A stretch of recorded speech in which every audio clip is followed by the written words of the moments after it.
All right. Pretty cool intro there. I thought this song was, I just picked the song like 5 minutes ago. I'm going to leave that link in the description of this podcast, video, live, broadcast, whatever you want. But let's talk about tarot.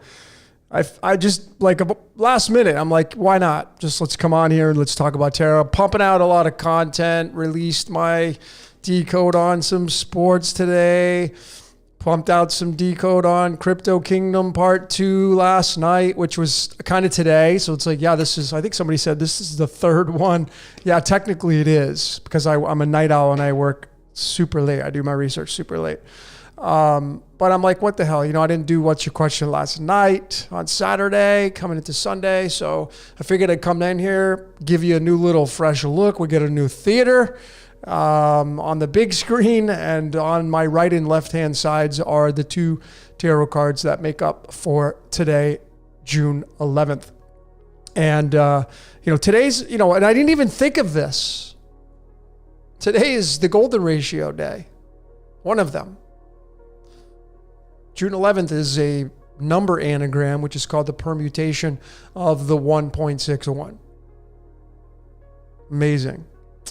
Big shout out, big happy birthday if you're watching to my friend Jeff in Redondo Beach. Today's his birthday. He's the 6 of diamonds. Today's card, is the 6 of diamonds. That's the birth card for today's podcast. I don't know why my camera is not going to pick this up. There it is. Okay. So there we go. And then the counterpart for the 6 of diamonds, the 6 of pentacles, this being card number 70.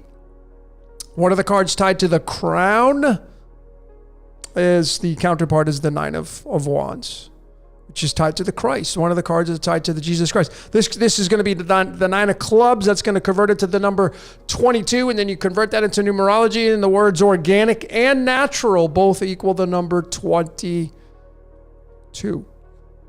That's card number 31 right here. Okay. Ride or die is 31, tied to the game of life. November 11th, the 11/11 day is the 9 of wands. So the two cards on either side of me on the wall, those are the today's cards for June 11th, and it's a 69 or a 96.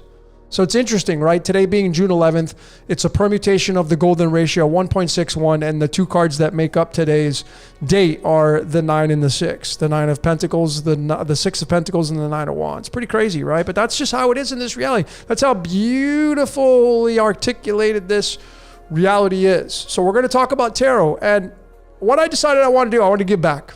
Today was a big giving back day today. Woke up. I just was like, I got my pizza. It was my reward day today. Bought some food for the furries out there, the homeless furries out here, the furries on the street. Gave some money to some homeless people today. It was a day about giving, man. It was a beautiful day here in Mexico. Got a little sun today. Sunday. I was born on a Sunday. I don't know. I just felt really froggy. So today, I don't look at the calendar. I really don't, unless I have to look at my calendar to see what I have scheduled in for readings or podcasts and stuff like that. But I do a lot of things just like I'm doing here today, spur of the moment.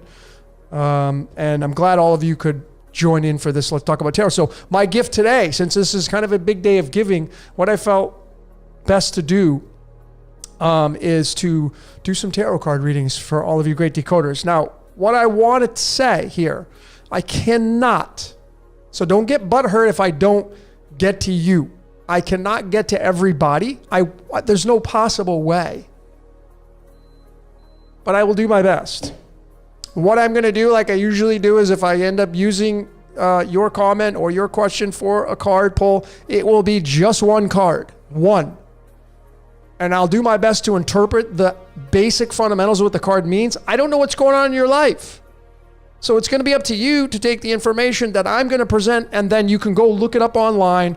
If you go to your favorite search engine and you type in the card, like the 9 of wands, and then after 9 of wands, when you type it in, teach me tarot. Let me just show all of you that, because I want to make sure you guys get this. Hang on, let me just get rid of my... It's going to free that up. Let me just show all of you this before I start this broadcast for all of you. Hold on. Okay.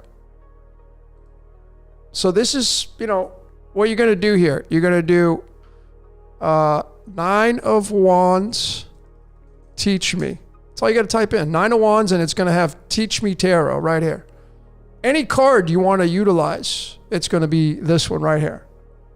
Pretty easy to see right here, okay? Any card. So whatever card I end up pulling for you, you got to correlate that into your life. I don't know what's going on in your life. You got relationship challenges. You have relationship abundance. Did you meet somebody new? Is your marriage on the fly? Is somebody cheating on you? Did you start a new position? Are you looking to start a new company? There could be a ton of things that could be going on in life. So I don't know. So I'm going to do my best. Again, today's card is the card of giving. That's what this card is. It's the card of giving. Okay. I don't know why that will not pick up. It's picking it up slightly. Okay, my camera's on the fritz here or something. I don't know. My lovely camera. Okay. So let me just start shuffling these and.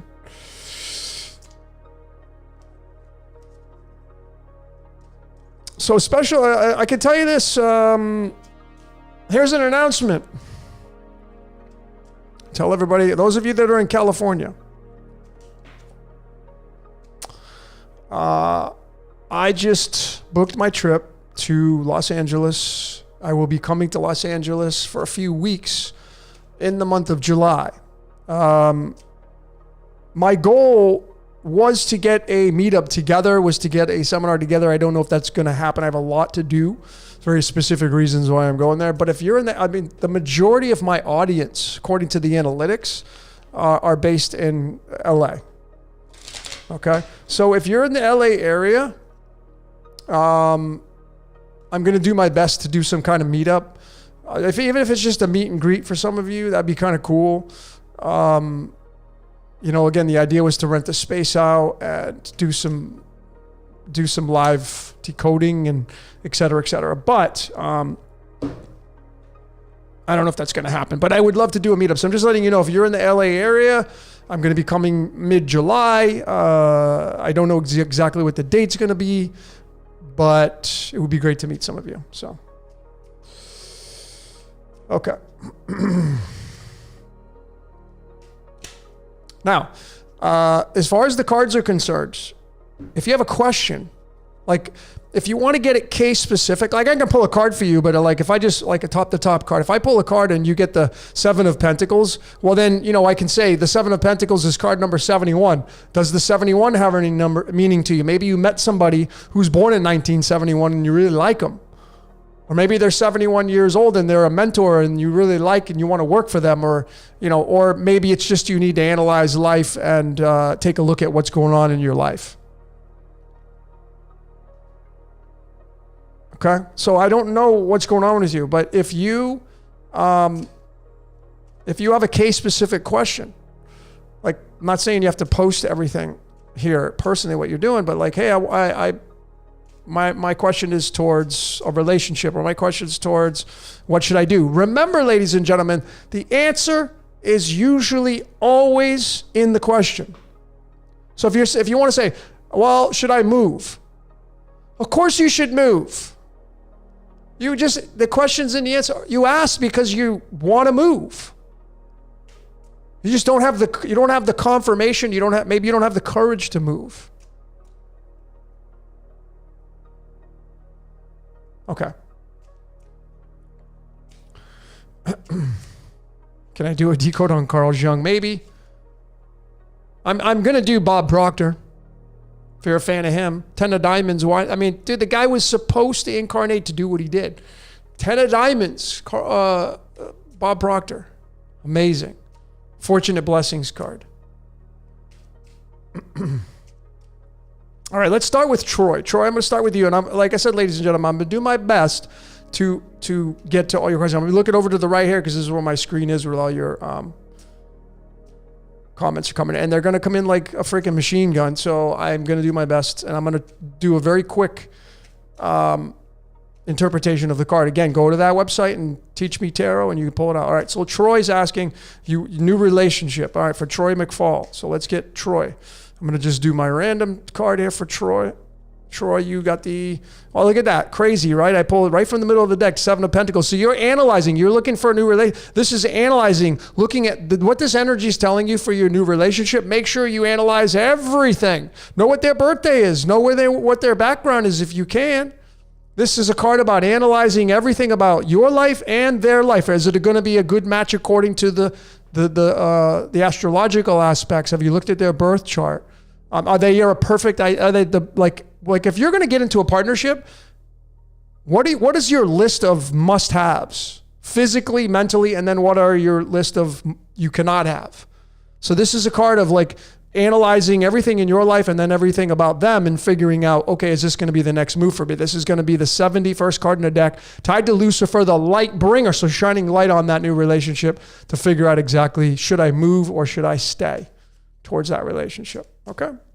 So that's for Troy. I hope that helps you out. And again, if you want more information, go to your favorite search engine, type in 7 of Pentacles, Teach Me Tarot. Okay. Stephen, can you, oh, actually don't even do that. Thanks for Stephen and Pam for showing up. It's the last minute.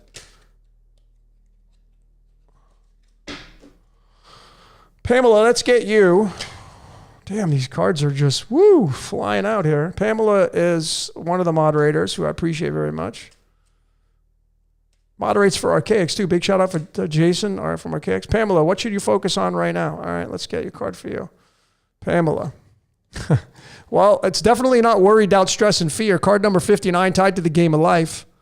Card 59, contract with God. The game of life is 59. This is the 59th card. This usually indicates the next step is, the end, the 10 of swords. So what should you focus on? Well, what's worrying you? What's stressing you out? You should move towards that and either eliminate it or take it on. Take it head on. The 9 of swords for you, Pamela. So I hope you got that. That's pretty spot on right there. Okay, never-ending story. Let's get you a card. Never-ending story. Never-ending story. What's going on with you? So never-ending story. You got the Donald Trump birth card. It's the 3 of Pentacles. This card right here, it means apprenticeship. So if you're looking to start a new business, if you're looking to move into it, this means anything starting something new. Okay? The apprentice. What are you starting new in your life? Relationship, business. You want to buy something new. This is a card of like, yes. This also can mean a third party. Meaning that if you're looking to get into a relationship with somebody, maybe they're playing you. Anytime the 3 comes in, it can mean third party. Can. I'm not saying it will. It's generalized. It can. 3 of Pentacles. So if you need more information on that, go and type it out like I had suggested.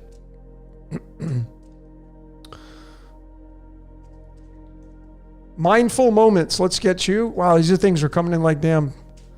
They're oozy. Mindful. Oh God, it's going to be tough getting. Mindful moments. Mindful moments. Let's get you a card. Here we go. I'm not even going to look at the deck. I'm just going to pull them because I know I'm just being used as a catalyst here. Well, you got the beautiful death card. I love this card. Card 13, tied to the number 41. 41's the 13th prime number. 41's tied to Elohim. It's tied to the word David. It's tied to the word Moscovium. Coming out my Area 51 decoded. But when the death card comes in for you, for anybody, this is a card of change. Change. What do you got to get rid of in your life? So when this card comes up for you, go into your life, go in and lay out your entire life in front of you and think about what's the main thing in my life that I got to get rid of and destroy. Go do that. This is encouraging you to do it. It's not going to do it for you, but it's encouraging you to do that. Especially for you, mindful moments. Peanut Butter Jesus, what's up, brother? Your icon's so funny. All right. Well, it's going to be tough to tell you what career path to take. Dude, I did your reading for you. You know what your career path is.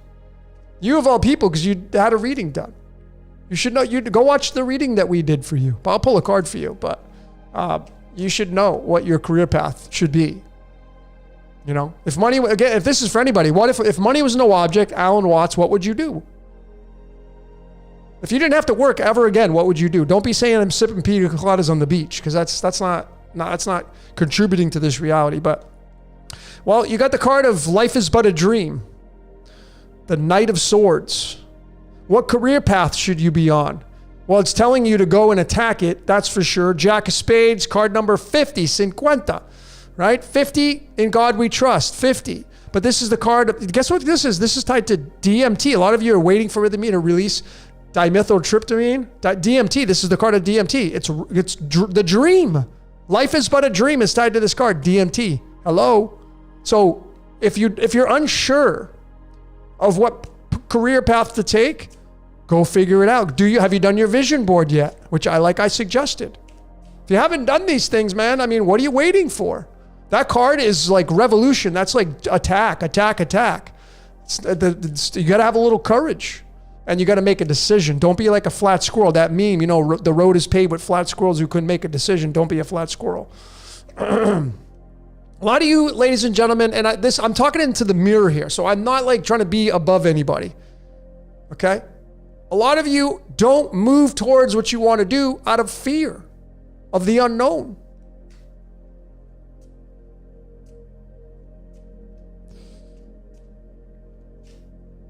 All right, let's get peace bus. Some of you guys and gals with these funny avatars, I'm not making fun, but it's peace bus. Well, I don't know what that means, but all right, let's get a card for peace bus. I like the name, peace bus. What do we got for you? So we got the 77th card, 76th card in the deck, the Queen of Pentacles. This queen right here is the nurturing queen. It's the Queen of Diamonds, which is card 38 tied to the man. You know what I would suggest for you, peace bus? Right? Because this is tied to the binary system. Damn, this camera just doesn't want to cooperate today. The Queen of Pentacles, right? It's the mother of all bounty. It's the mother of all money. Nurturing, taking care of. But what I'd suggest you do, go watch The Manchurian Candidate 2004, Denzel Washington, Liev Schreiber. That's what I would suggest you watch if you haven't seen it already.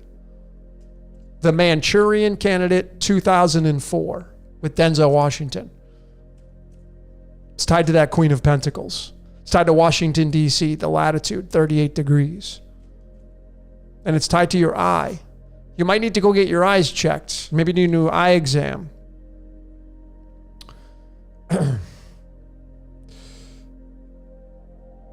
Chris Topher, you want a card for relationships? Okay, let's get Chris Topher here. Thanks for your support. I know you've been here for quite some time. Supporting all this research. Chris Topher. Well, you get the star card, bro. So the star card is card number 17 in the major arcana. 17 is the seventh prime number, 7 chakras, right? So it represents you being the star. Are you being the star? If you're looking to get into a relationship, you got to be the star and then look for the star. See, some of you you go out there and you're like, wow, that person's attractive. But have you written down, I'll be very transparent. I've been alone for a while, doing my thing, loving it.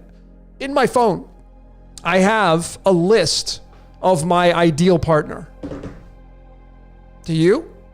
Those of you that want to get into it, have you gotten your list written out of your ideal partner? Well, if you're going to be the star in the movie, man, you're going to start to collect your cast. That's going to be your partner. You got to know the ins and outs. You got to go look up their, I have this funny joke, I decode on the first date. It's just kind of my funny thing, right? Because I want to know your birthday. I want to know what I'm dealing with. I don't want to waste my time. I don't want to waste your time. So those of you that want to get into the relationships, man, you should be decoding that person as much as you can. And then that star card pulled up for you, Chris. Are you being a star in your movie? Are you acting like a movie star? Because that's what you are.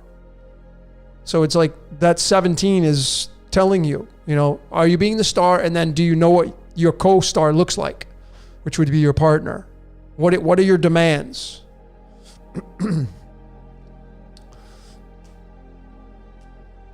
TJ's asking, TJ, thanks for your support. I know you've been here for a while, so appreciate all your comments.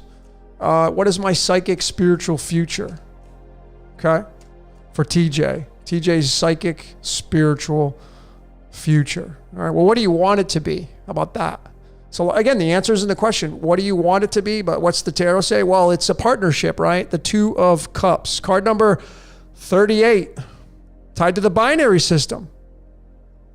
Why? Because this is the 0 and the 1 right here. That's why this is card 38. Two people, the 0 and the 1. Hello, it's the binary system. So psychic spiritual future. This is creating partnerships, cooperation.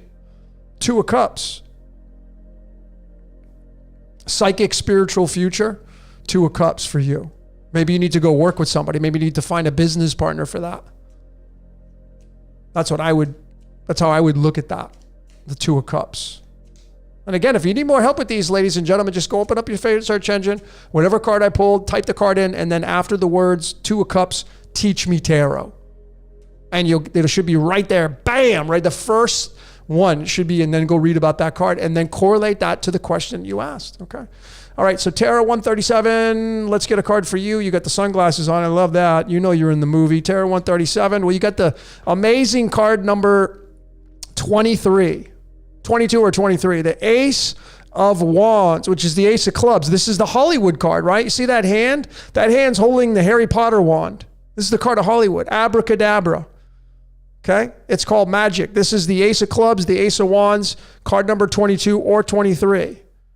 Tied to the word crown, blood, and history. What creates our reality? The God, the supernatural. As it waves its magic wand, your wish is my command. So the energy that is coming out for you, Tarot 137, is telling you, like, what do you want to create?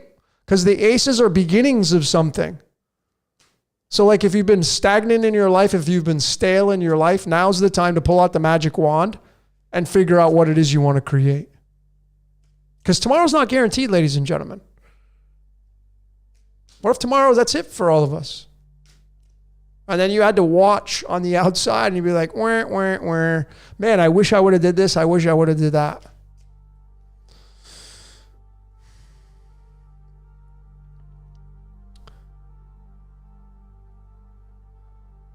Constance Kavanaugh. Am I being deceived? Well, since you asked the question, there's a good chance that the answer is going to be 50-50, right? But let's pull a card for you. So for Constance, are you being deceived? See, there's no yes or no card. That's the challenging part. But you did pull the 32nd card in the deck, the 10 of Wands. This is a card. One of the cards is DNA. But this card is like taking the world upon your shoulders. I'm not going to say it's a yes, but this is like heavy burdens right here. So you're carrying this heavy burden of thinking that you're being deceived. So what I would do if I felt that? I would face it head on.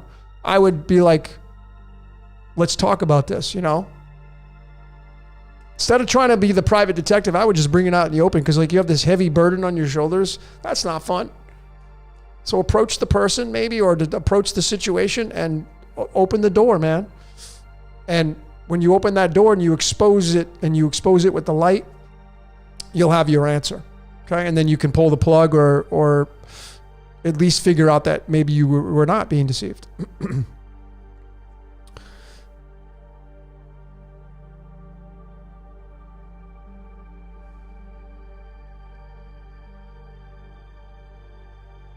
Oh shit, see those damn questions. Trying to get all your questions here and then it just jumps. Hold on. Wow. I have never seen it. Have I seen a UFO personally? No. All right, Alanis Laura. Talking about a relationship. For Alanis Laura. Let's see what you got. Alanis Laura. Well, it doesn't help you very much. I mean, this is the card. This is the card. One of the cards of the game of life. I mean, this is like the remote control of the God. It's like, you know, like when you hold the remote and you want to watch something, that's this. What do I want to watch? So it looks like you got a lot of choices to make. Maybe you have multiple people to pick from. That's kind of a good thing, I guess. But this card can represent illusions and deception as well. So again, do you know everything about the situation? Time to buckle down. 7 of Cups, but it means choices. It's a good card to get. But it can be definitely like, well, what do I do here? So, ladies and gentlemen, what I'm finding in this reality is many of people are not taking action. They're just not taking action. So the time is to take action. So Atlantis, you get the 7 of Cups. You need more information, go to your favorite search engine, 7 of Cups, Teach Me Tarot, and you'll get some information a little bit further on that, okay? And the career, I see now you're in a guidance on career. That's choices. It would fit now that I see it's going to fit. What do you want to do in your life? So I know that's very vanilla, but if money was no object, what do you want to do with your life? What are you good at? That's what you should move towards, what you're good at. And it's not sipping pina coladas on the beach or just taking a permanent vacation. No, that's not what life's all about. Okay, Jen Bryant, let's get a card for you. Deb is my big lottery win this year. All right, Jen Bryant, let's get you a card. And wow, you got the 10 of Wands as well, card 32. This is interesting because it's tied to our DNA, right? Germanium. And if you watch my Prometheus Decoded, Genesis 2 verses 7, where God said that man was made from the dirt. This is the card made from dirt. This is like the God holding on to the sticks, and those sticks represent the double helix. It's a double helix right there. So it's heavy burdens, obligations, Jen Bryant. What kind of heavy obligations are you under? Are you under any stress? And then if you say yes, then okay, well, how do you alleviate that? Maybe you need to deviate some of your responsibilities. Maybe you need to cut some of the load off of your life. Because in that 10 of Wands is, it can be a heavy card to take on and live through. So I would say if you're feeling heavy in your life, if you're feeling where anything you're being stuck, well, then it's like, okay, well, what do I have to remove? It's like going into a walk-in, those of you ladies have a big walk-in closet and you have no room to walk around in. It's just the energy doesn't move. It's time to get rid of some of that stuff. You can only wear so many shoes so many times, so. All right, so Deb, I'm going to pull a card for you. I'm going to humor you because this is for all of you. Deb Wirtz, is this my big lottery win year? I'll pull a card for you. I'm going to humor you on this. Well, you got the gift, right? Card 65. So it's probably telling you, keep playing, keep throwing your money away. I don't know. I'm not saying you're throwing your money away, but it is a card of the gift. So if you hit the lottery, you come back and tell me, okay? I don't want anything from it, but it's definitely a card of the gift coming. So, but the thing is are you case specific to the lottery? May not be winning the lottery, the pick numbers. It may you winning the lottery. Maybe you may find a little furry on the side of the road and you save its life, and that's your lottery ticket. And you become best friends. It saves your life. Or you adopt an animal and it saves your life. A lot of people say that. That may be your lottery, hitting the lottery. You may meet a partner that may save your life, right? Like you were just stale in your love life and.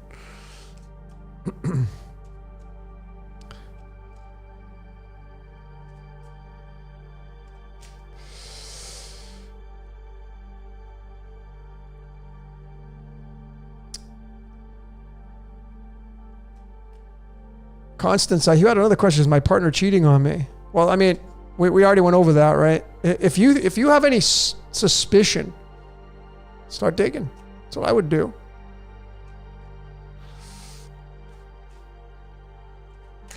Lisa, how to move forward out of a murky swamp. See, I believe it's a good place to be when you're in the murky waters, because at least well, how murky is it going to get? I'm already in murky waters, so it's like you're either going to sink down to the bottom and die, or you're going to get out of the murky waters. And so there's that chance of getting out of the murky waters. It's a really good position to be in, I feel. So let's get one for Lisa. And this is a beautiful card right here. This is card number 56, lights, camera, action. Right? This card is about moving across calmer waters. You asked about murky swamp. There's the calmer waters right there with the boat on top of it. So this is telling you, this is the pulse of light, by the way. This is tied to Genesis 1 verse 2 when it says the Spirit of God moved across the waters. I showed that in one of my decodes. This is it. It's the pulse of light, the 6 of swords, 6 being the third eye. So maybe you need to go into meditation and figure out, a lot of you need to do this. You don't know what you want. You're too busy like being ingrained with all this stuff in your life. I get it. Life gets in the way, but are you like, what do you really want? Well, that card right there is telling you, like, what would smoother waters look like for you, Lisa? That's going to get you out of the murky waters. Instead of focusing on like the murky waters and like, man, I can't believe they're doing this to me or this is happening. Okay, what is life going to look like when you move to calmer waters? That's what that 6 of swords is. You got to use this, the third eye, go within. And once you get the picture of what calmer waters look like, you will remove yourself from the murky waters. But you can't get out of the murky waters if you stay looking at the murky waters trying to figure it out.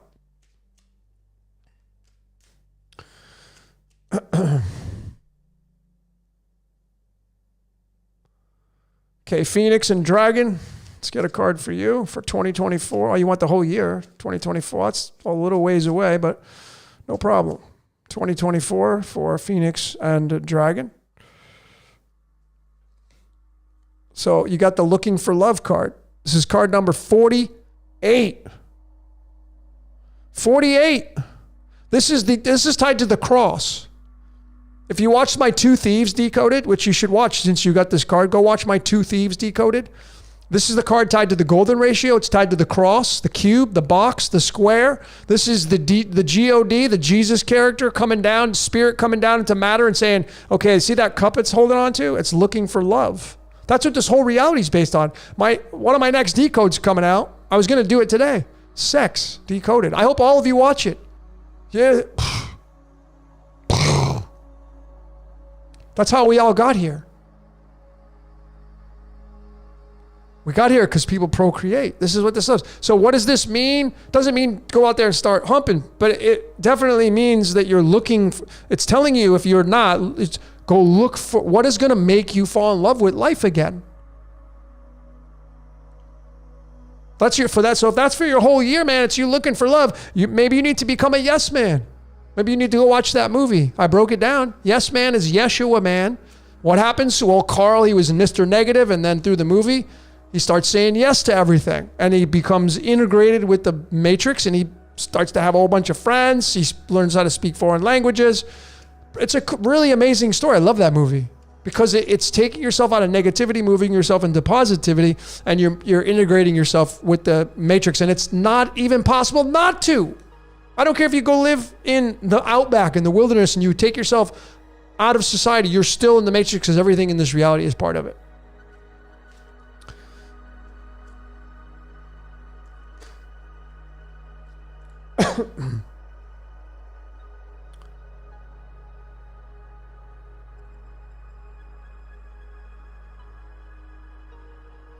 May 3rd, Dana Donaldson. May 3rd is what in my stars? Okay. Not really sure. May 3rd is 53. That's iodine. May 3rd is what in my stars? Well, you've already passed it, but I would imagine maybe it's tied to somebody. Well, it's a card of celebration. You got the 39th card in the deck. This is the 3 of Cups, 3 of Hearts. Celebration. That's what May 3rd is. Do you feel that? If you're like, oh my, if you got, like, if you just got like hair standing up, that's your confirmation. Celebration.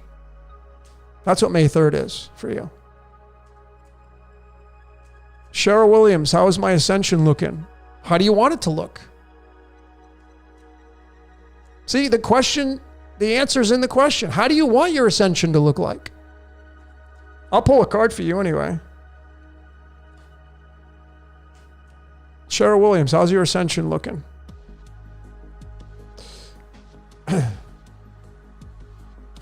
Well, you got financial security or holding on tight like you're never going to get enough.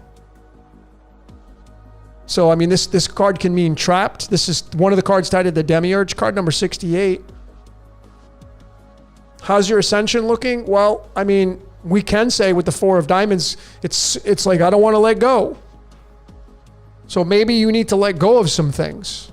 So how I'd interpret this for you, Cheryl Williams, I would go write out a list of all the things in your life that you should get rid of, because you're not ascending with any of it anyway. So what can you get rid of in your life? I would go in your closet and take out all the clothes you haven't worn in over 6 months and go donate them. Go give them to somebody. Go give it away, because someone else can benefit from those clothes you're not wearing. Go lighten your load. This is like too heavy. This is heavy energy. It's like holding on tight. It can mean financial security as well, but you asked about ascension. This is not a moving. This is a stay and a put. So my interpretation of that energy for you is, what do you got to get rid of? Become a minimalist. You don't have to get rid of your entire life, but what can you get rid of to free up some space to make the movement of air around you much more quicker? That would be moving towards ascension. So that's how it would be looking for you.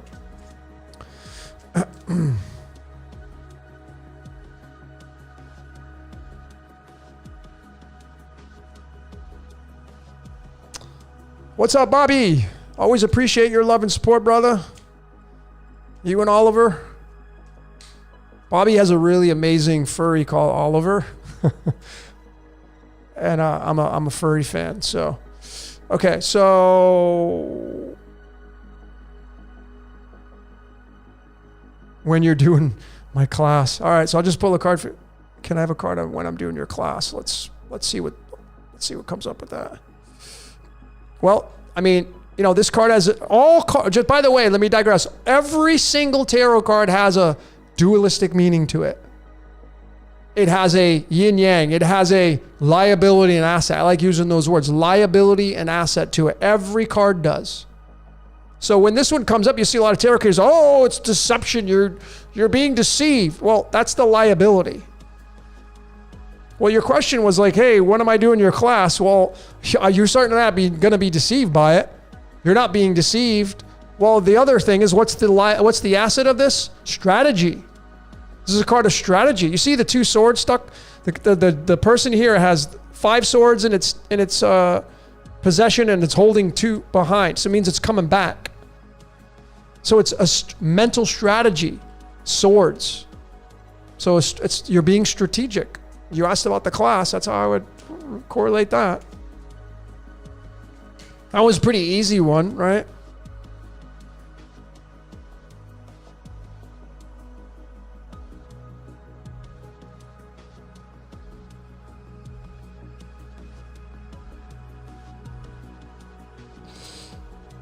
Lamar, I don't even want to try to pronounce your last name because I'll butcher it. But I don't know. You said Queen of Diamonds, please. I don't know what that means. Not sure. But I'll pull a card for you. Maybe you're a Queen of Diamonds. I don't know. Don't really understand your question, but you got the 69th card in the deck, right? This is one of the cards tied to the game of life. Hard times ahead, but again, the liability of this is hard times. You see those people, one's got crutches, they're outside, it's cold, they're outside of a church. The asset part is it's the game of life, and you can make it beautiful. So a lot of people, when they tarot, is like, oh, rough times ahead. Not necessarily. It's got a dualistic mean. What do you want it to mean? If you're in tough times right now, well, then you now have the ability to see, okay, well, I don't want that. So if you don't want this, if you don't want the tough times, you move it into the asset part, and that is you go in from the cold.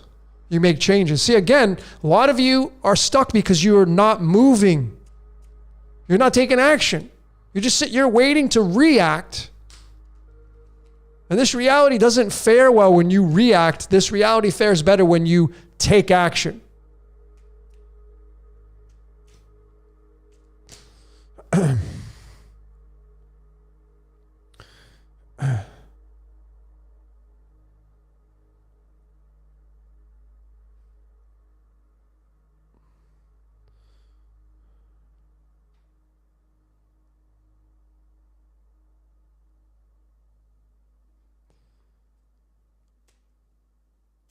All right, so I'm sorry I missed some of these comments.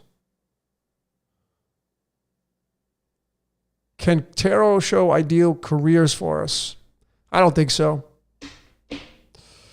You got to know your code, folks. Look, All of you should be decoding yourself, and that should be your priority. Treat it as a hobby. If you're stuck, like if you're already on your path and you know where you're going, great. But if you don't, or if you're not happy where you're at, this is great. I'm glad you're here and you want to know the answers. But do you know what you want to do in your life? Your ideal career will be when you wake up and I don't work it. Like, I don't, this doesn't work for me. I do readings. It ain't work for me. It's not work for me. I enjoy every minute of it. It's fun for me. It's like a musician who gets to tour, goes out and makes tons of money, and they play in front of people and they love it. It's not work. You're getting paid to have fun. What would that look like for you as a human being? What would life look like if you got paid to have fun? Not sipping pina coladas on the beach, not traveling and going to different countries. No. Unless you, of course, have a silver spoon up your ass, that's a little different and you don't have to worry about money.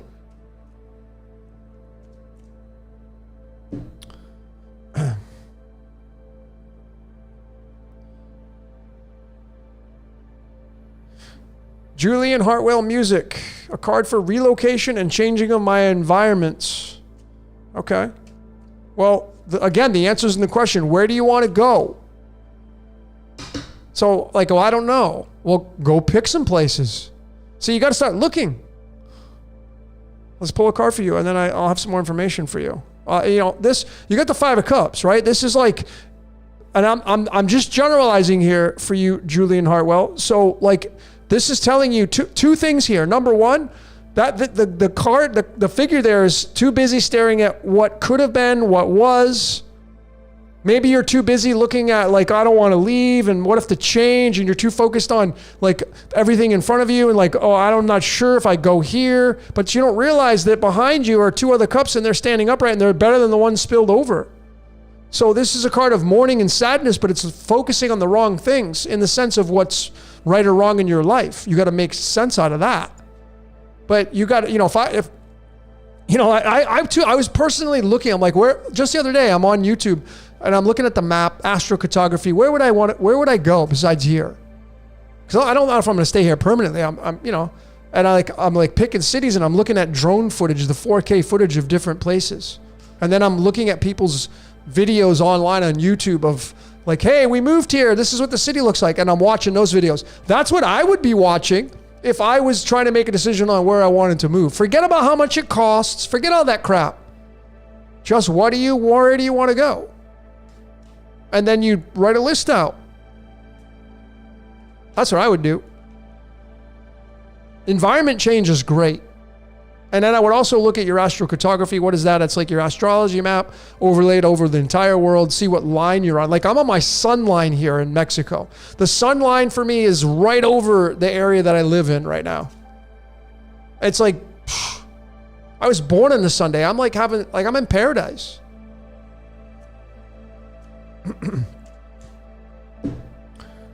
Okay.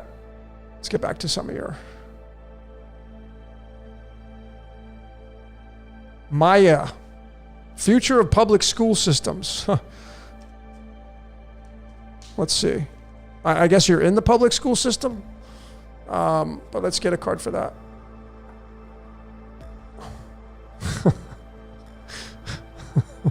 Bam! It's the Tower card. Well, if you're a teacher or if you're a principal, or it looks like you have some sudden shock coming down the pike. Massive change.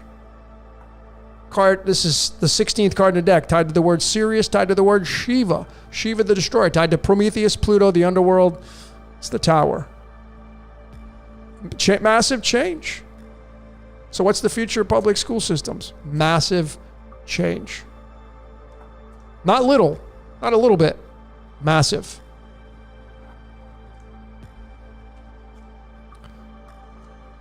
Higher frequency. Oh. What is your soon-to-be future? Okay. See, a lot of you're waiting for the card, and then you're going to see. I guess the best thing I can suggest here as being the catalyst, these questions are great. What do you want it to look like? What do you want your future to look like? A lot of you are not action-based, you're reaction-based.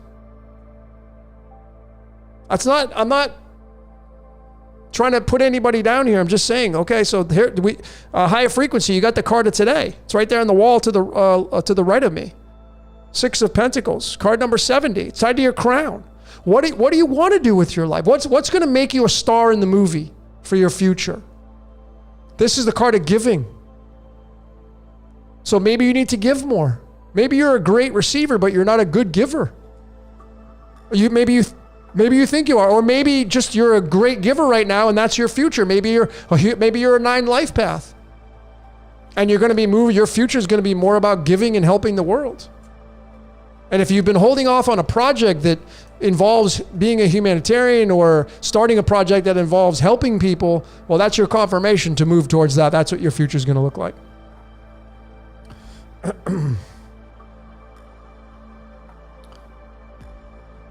So one with nature. Let's get you one. One with nature with the big O. So you got the Page of Wands. This is card number 33. Going on the adventure. It's time to take an adventure, one with nature. When's the last time you took an adventure? You'd be like, well, I do it all the time, but okay, you're not thinking big enough. Card 33, it's like ascension. This means ascension with adventures. The page, it's the prince or princess. If you're male or female, you're going to be the prince or princess. I want you to imagine that you're a person who just went to college for 4 to 8 years. Maybe you went to college to be a lawyer or a doctor, and it was a long stretch of learning.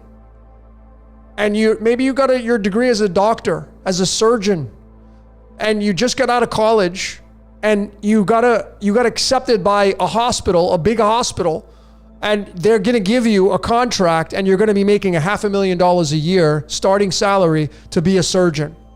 What does that feel like? That's the energy of this card.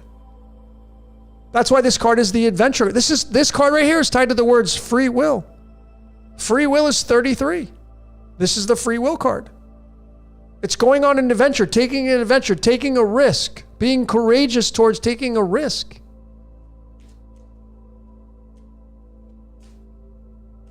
So one with nature, it's like, it's time.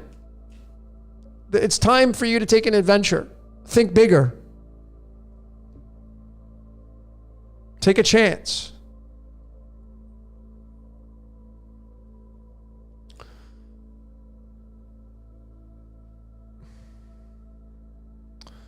Lizzie for freedom.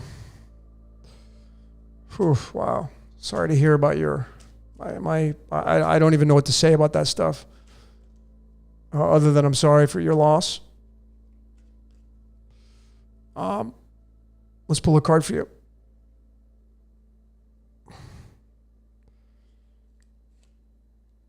Wow. Can't make it up, right? Sadness and mourning. Right from the middle of the deck I'm in. You know, I feel you. Death is, something that we all are going to experience. I can't imagine. I don't have any kids. I don't know what it feels like, but you can't make it up, right? Like, this card is sadness and mourning. Well, the suggestion I can tell you from this energy, I know you're doing your mourning and all that stuff. My suggestion here is, how do you make lemonade at this point? Because life has to go on for you. And that card, the 5 of Cups, is a card of sadness and mourning. But if you how long do you want to stay in that energy? So go through it, as we all do. But then, I want you just to maybe take into consideration that your son is still here in spirit, looking down and can't communicate with you like I'm communicating with you. But imagine that is the case. Maybe that's possible. Well, what would they be screaming at the top of their lungs to do once you get past that morning part? They would be like, hey, Mom, it's time. You got to move on. I want you to have fun and experience life, So, I'm being as loving as I can with this That would be my best suggestion with the Five of Cups and having the passing of a loved one is go through your mourning process, but don't stay there, because you got to go forward and make lemonade out of life, even at the dire straits that we go through. And I can only imagine, because I've never had it happen. Unless you have, that's an experience someone has to go through. So everybody send Lizzie for Freedom a ton of love to get her past this point of mourning.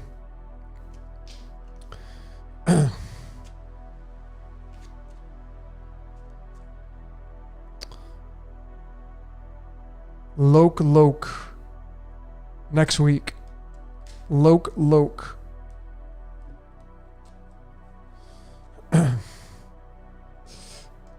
Let's get you a card for next week. We got the moon. So this is the 18th card in the major arcana. It's one of the cards tied to the Christ. Jesus and Christ are both 18. Jesus says, I'll take your sins away. The god of the sin was the moon. But it's tied to secrets, right? The occult knowledge, secrets, the moon card. So this is perhaps telling you to go within to really see the shadow side of yourself, because the moon can mean shadows, can be releasing or starting something new, the moon energy, but it's tied to your emotions. So I would say paying attention to your emotions, and are you reacting or acting based upon the things happening in your life? And then, where the moon's at for all next week, I would look at the current astrological chart compared to what your chart is and see if you can make any correlations there.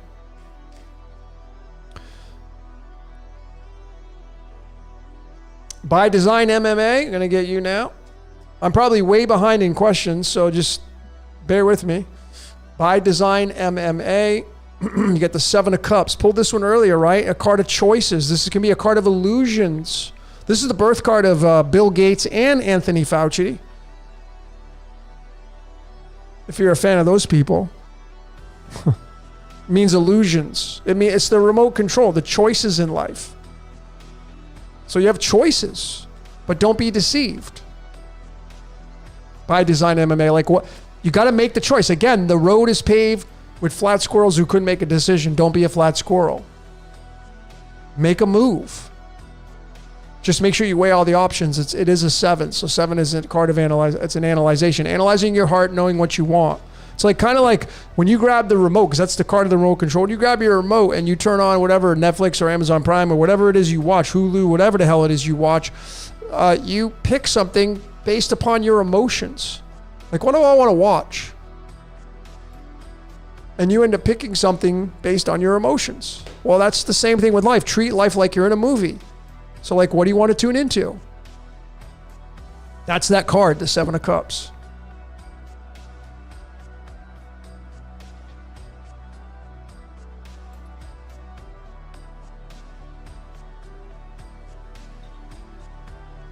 Patriot Ego. Why are so many people attacking me? Well, let me pull a card, but I'll give you my take on it once I pull the card. Patriot Ego. Why are so many people attacking you? So funny at the bottom of the deck. Look at all that. Chaos. And this is chaos in order, but there you go. Bottom of the deck. But let's pull. Why are they attacking Patriot Ego? The Queen of Cups, man. It's the Queen of Nurturing. So maybe you're being too reactory. And the lesson you need to learn is to get a little tougher skin and not pay attention to those people attacking you. I don't know what kind of attack you're getting. Are you getting mental abuse, physical abuse? Well, if it's physical abuse, well then can you escape that? If it's mental abuse, if it's just like people just like attacking you online or something like that, like maybe you need to develop more compassion and love and realize that when people attack you, they're doing it because they're living a life of fear. That's why they attack, because they're not standing in their own confidence. So maybe you need to be more of an observer. And that is the card, the Queen of Dreams. And if you're getting attacked, maybe you need to focus more on what do you want your reality to look like, but then be the observer. If people are attacking you, look at them and say, why are they doing that to me? And usually it's going to be either a lesson. This is how I feel. It's either going to be lessons you're trying to get past to make a DNA activation upgrade, or you're inviting that energy to you. I know you would probably say, no, I'm not, but maybe look at your life in all its totality. And is there something you're missing? Like if you have a bunch of people attacking you, well, like what are you doing in your life to set that up? What are you putting out there? Like if you're someone who's a content creator, like I just posted something on sports, right? And I'm getting people attacking me. Why? Because I put that out there on that topic, and it's a topic that's has more room for persecution. So maybe you got to look at your life a little bit more under the microscope, figure out like, okay, am I being loving? Am I being compassionate towards the world as a whole? And if you're not, I know a lot of you say, yes, I am. Well, are you sure? Are you being authentic with yourself? Maybe you need to go give more. Maybe, maybe that'll lighten the load up a little bit for you. But the Queen of Cups, if you want more information on that, Patriot Eagle, go type into the favorite search engine, Queen of Cups, Teach Me Tarot, and go read about that card. And really remember, ladies and gentlemen, no one's looking. No one here is going to look into your life privately. Okay? No one probably knows who the hell you are. No one pays your bills. No one goes to sleep into your bed at night. So it's just you against you. That's your competition.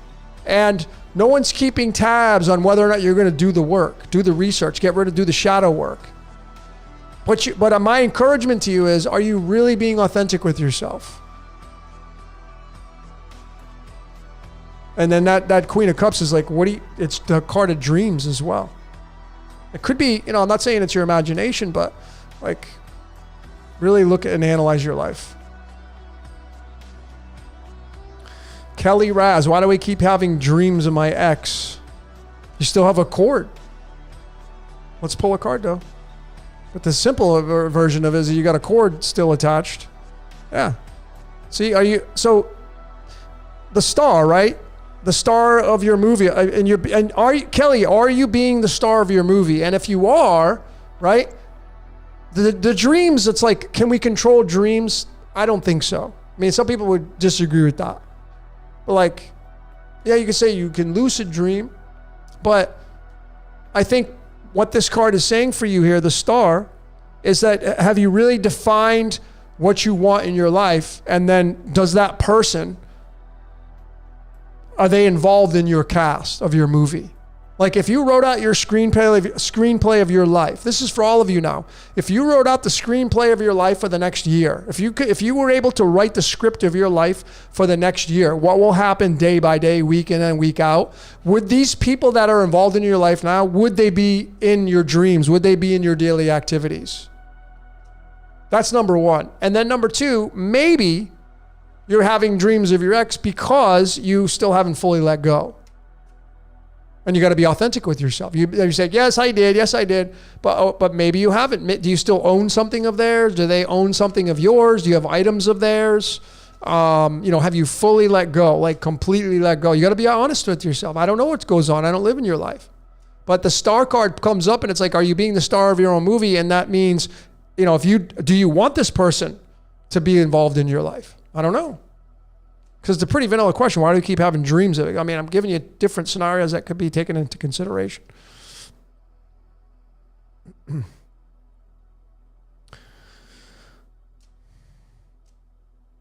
Utopia is saying, can I ever find happiness in work? Of course, the answer is already in the question. Yes. What do you want to do?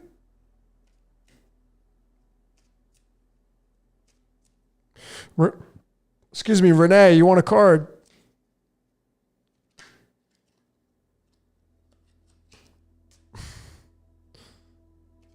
Let's get Renee a card.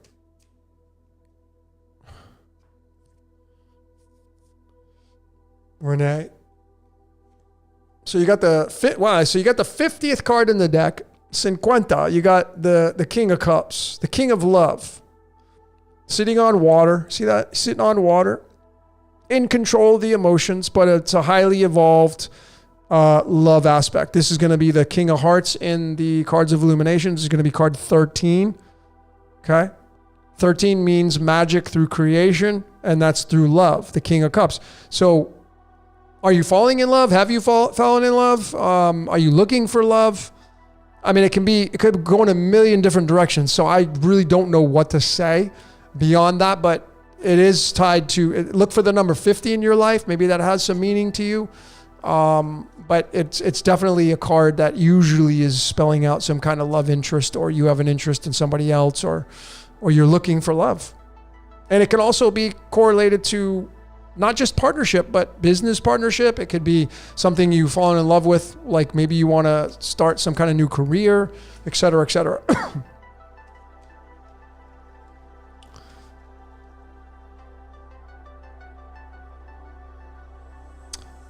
Okay, let's keep going.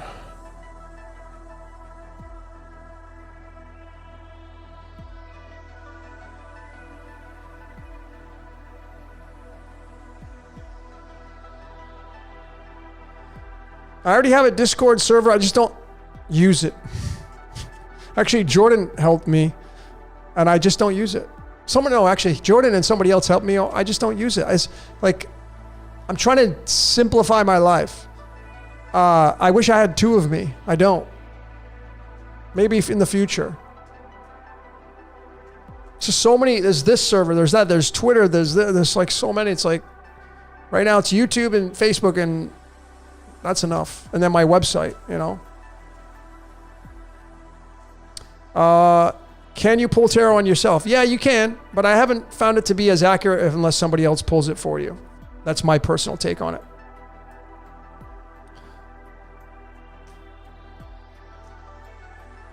Has Logan met his one true love? That's a funny question. I'm not even going to pull a card for that. Every time you fall in love, you think that's the one, right? Everybody should say yes to that. You meet somebody new. You're in like 2 weeks, 3 weeks, 4 weeks, 6 weeks, 8 weeks, 6 months. You move in together. This is the one.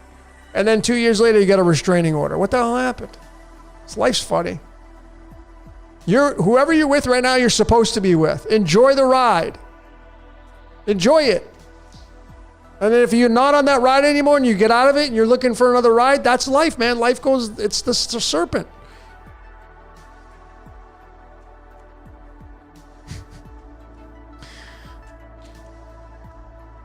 What can you tell me about the number 39? It'd be too hard. I'd have to look at your whole charts, and I don't know what to tell you on that. That's I know you, it's a very challenging question to answer. It's tied to the word computer. It's tied to the word Lucifer. I don't know. I wouldn't know where to go with that. But the 39 itself is going to reduce down to the 3. So maybe it's telling you to focus on your creativity, because 3 is creativity. Your artistic endeavors. 3 is creativeness. 9 is the hermit. It's using the higher mind to create through in life. So maybe that's what it's telling you to do.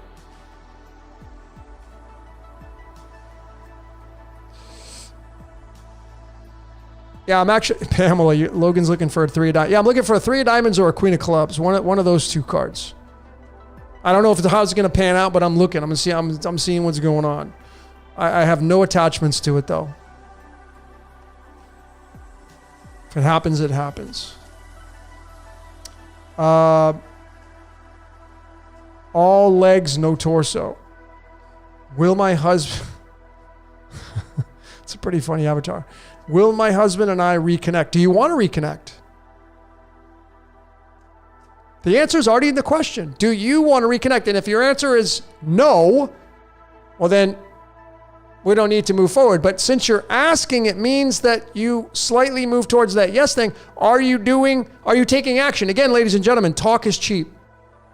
If you want to reconnect with somebody, go tell them you want to reconnect with them. Now, it takes 2 to tango.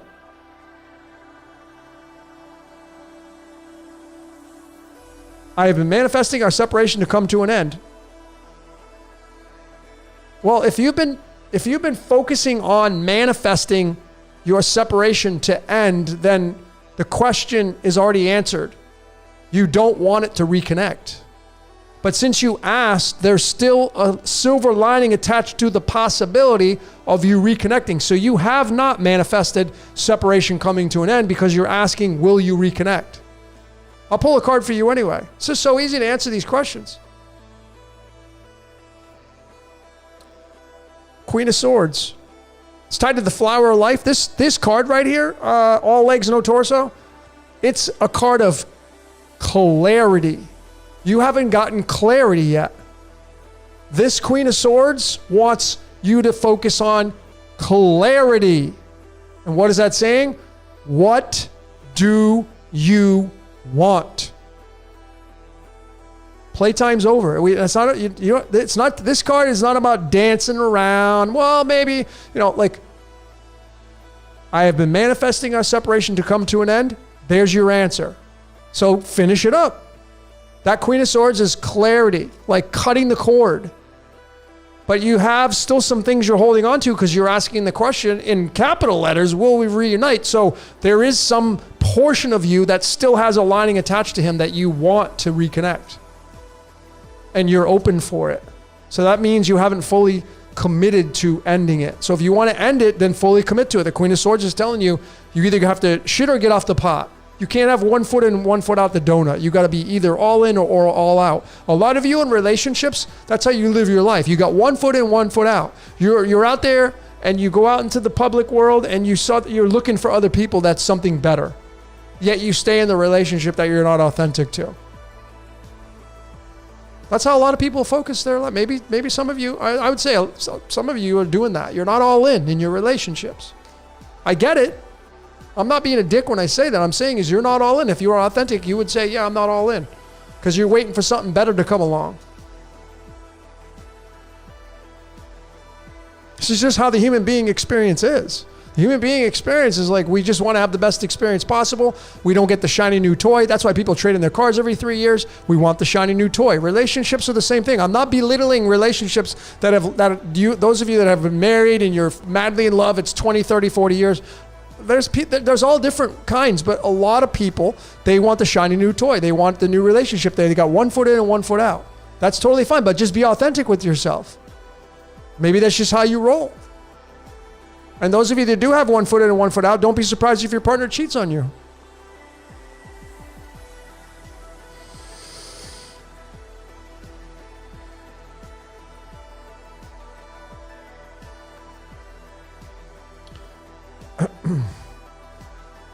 Will I fail my son as a single dad homeschooling?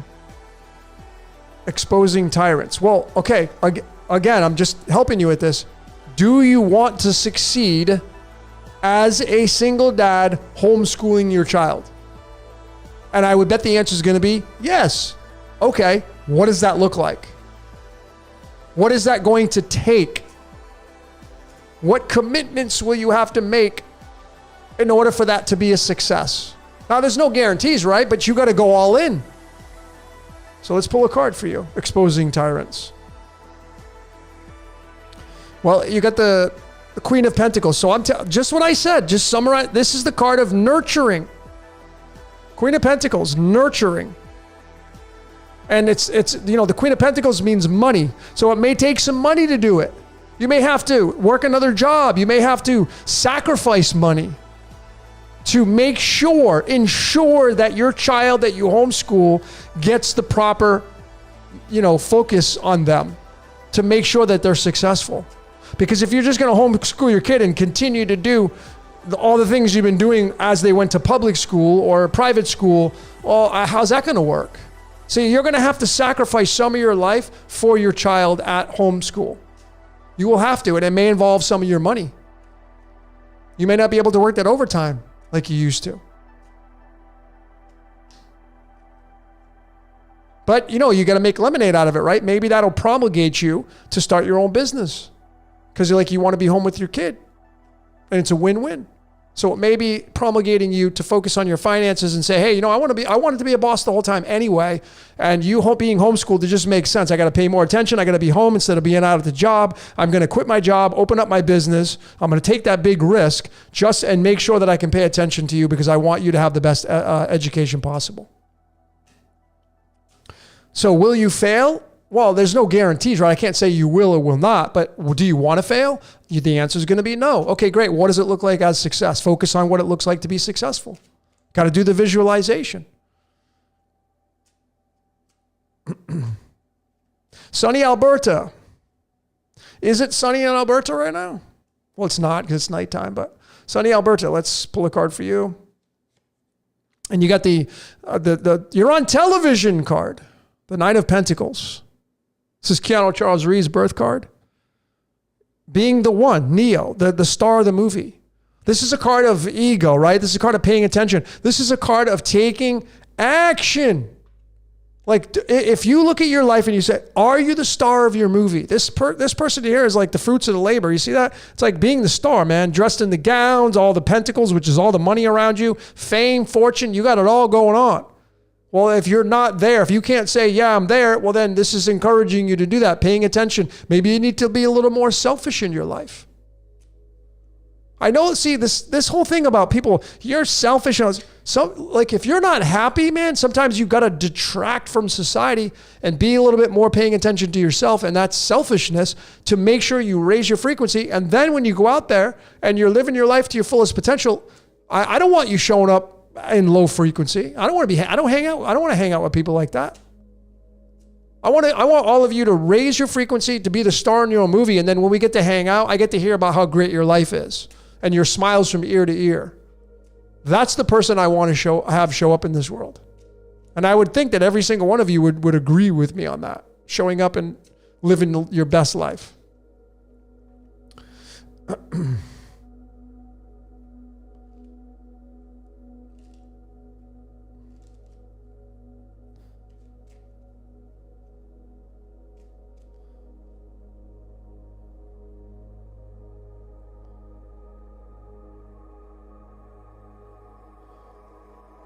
What's up, Jorge? Jorge Rodriguez Jr. I love your name, man. It just flows so nice. Jorge Rodriguez Jr. You get the junior capitalized. Let's pull a card for you, bro. Let's see what you got. Not sure what your question would be, but the energy is card number 65, the birth of something new. Card number 65, the birth of something new. Something in your life. Look for some new opportunity coming in your life. Maybe tomorrow. See, when you have this energy show up, it's like it's the gift saying, here you go. Look for the opportunity. Like someone's going to hand you something, or something's going to come into your life as an opportunity, a gift. From the God, from the supernatural, from whatever, from a friend, from part of your cast, part of your ensemble. But you got to be looking for it, right? Because if you trust this energy that I'm being the catalyst for, this is something new's coming. Like, look for it this week or this month.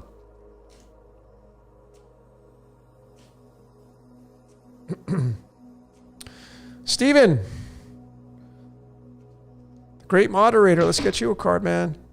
What does the tarot say about breaking pattern tonight? I don't know if this is this for you? I'm going to pull it anyway, but breaking patterns. Well, you have breaking patterns. So it's a pattern you're specifically focused on. Well, it's telling you so what pattern do you want to break? And then this is the card of moving towards calmer waters.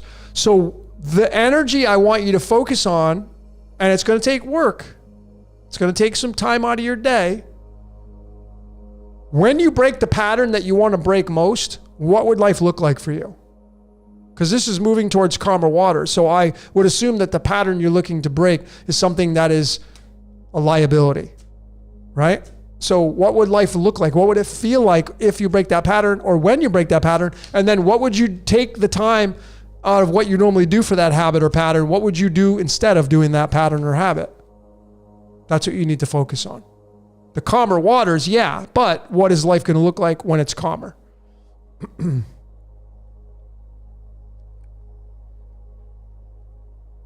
Star being a card of breaking the cycle of the Aurora Boreas. Okay, so you have something that's ongoing for yourself. Star being. I mean, a lot of you need to put some things into action. You're not doing that. You're being reactive. You're waiting for them to do something. See, look at the card you got. It's worry, doubt, fear, sleepless nights, not getting enough rest. You're the one who's suffering. Well, look at what you asked. You said there's a cycle that I would imagine you don't like. That's why you're asking, when's it going to break? When do you want it to break? And I know you're going to say right now, okay, well, what is that going to take? Sometimes it's going to be a little bit of a tough challenge to move into to break that cycle. You may have to dump a friend. You may have to cut out some energy out of your life. But that card right there was all about sleepless nights and, worry, fear.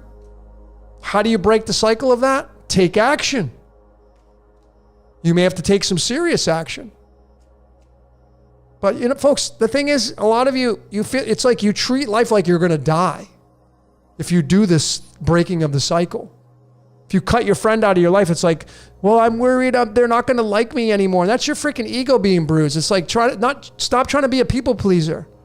Well, what if they get mad? What if they go tell my dad? Who cares? You're not standing in your own life. You're not being the star in your own movie. You're worried about your reputation. Put it out there, man. That's what I do. Put it out there. That's why I've released to the world. I'm very transparent. Tell people this and that about my life. Put it out there. You got nothing on me. I put it out there, man. Why? Because I stand in who I am right now. What happened to me in my past doesn't make up who I am right now. Some of you are too concerned about your reputation and what you're going to look like in front of other people. And that's what life is all about. Thank you, Landmark. Go if you have the ability to go do Landmark, I would highly encourage you to go do Landmark. Some of you, if you got $750, that's about what the course costs. It's the best $750 you're ever going to spend. 3.5 days of just glorious bliss. And some of you it changed my life. That's why I did it 3 times. That's how good it is. I get nothing from that company. They didn't even know I mentioned it. I get no kickbacks. But I want you to have it because it's one of the best gifts you can go put yourself through. You release a lot of your shit in your life that you've been holding on to that you just end up making yourself decay more. Okay. Billy S. Let's pull a card for you. Well, Billy S., you got the card of Christmas, right? The 6 of Cups. The 6 of Cups. This is card number 42. 42, life, the universe, everything. It means nostalgia. So when this card comes up for anybody, when you get this card, what does it mean? It means going back to being a kid again. Going back to being a child again. What do you want to be when you grow up? I say this a lot during my readings. Even to the people that are like 50, 60, I don't care. What do you want to be when you grow up? I ask myself, Logan, what do you want to be when you grow up? I'm not even grown up. They say people living today will hit 150. That means I'm only a third of the way through my life. I'm still a kid. What do you want to be? I got a lot of life left. What do you want to be when you grow up? That's what that 6 of Cups means. Christmas means celebrating life. That's all it means. The Jesus Christ Superstar experience. So when you get that card pulled up, it means focus back on when you were a kid, when you had no responsibilities, no restrictions. Even if you had a tough childhood, what was some of the better moments of it? And then focus on, okay, what do you want to be when you grow up? Going back to the drawing board. That's what that card means for you, Billy S. Hippie hissy fit. Happy hippie hissy fits. Okay. I don't know how hissy fits can be happy, but let's pull a card for you. Funny, okay. So you also got the 63rd card, the deck tied to the flower of life. This is a card of clarity, so you need some clarity in your life. Maybe you need to make a decision that involves really, really pulling that sword out and saying enough's enough. This is the card of the flower of life. It's like you maybe need a new beginning, but you got to cut something out of your life. You need some kind of clarity in your life. Happy hissy fits. Something in your life needs clarity on. And the Queen of Swords is a no-nonsense queen. She's like, I'm taking the sword out, and it's a pretty sharp sword. Okay, so if you're looking for a new beginning, you get something. You may have to change something in your life.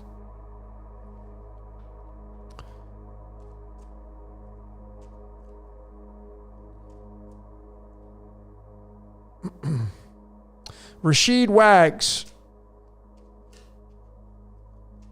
Let's get a card for you. Rashid Wags. Rashid Wags. I'm sorry if I butchered that, but let's get a card for you. The Two of Wands. This is the Elon Musk birth card. It's also the birth card of Philip K. Dick, if you're a fan of his books. He written, the movie called Minority Report. So everything we're moving towards, but this is the futurist card. And so when this card comes up for you, Rashid Wags, it's what do you want to do with your life? You have the world in the palm of your hands. It's the futurist card. So I want you to imagine right now, okay? Just close your eyes and what do you want to do with your life? This has kind of been the ongoing theme for a lot of the cards that we've pulled tonight, but this is the futurist card.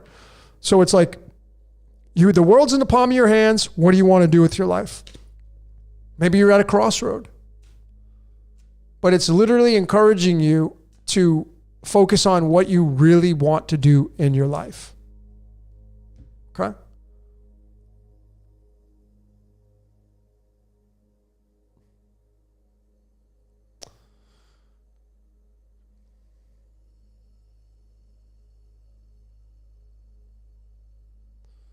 All right, let's get to some more comments.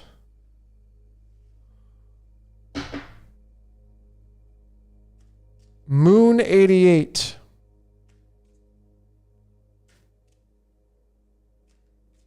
Moon 88. What message do the cards have for me? Let's see. Moon 88. We got the Nine of Cups, right? Card 45, which is tied to Pandora's box. Because this card right here is wishes, hopes, and dreams being fulfilled. Typically, when this comes out in a tarot reading for people, this is a generalized aspect, so I don't know what's going on in your life, but this is like all your wishes, hopes, and dreams being fulfilled. It's like a positive outcome. Because the Pandora's box, which represents Earth, it's the domain of the God. It's like its playground. So whatever it wants to manifest, it does so through this Nine of Cups. And that's what it would indicate for you. Who was I on? I was on Moon 88. So I would encourage, like, if you don't have all your wishes, hopes, and dreams being fulfilled, what do you want them to look like? This, like, I know I may keep saying this to all of you through the cards, through all these separate readings, but folks, a lot of you don't know what you want.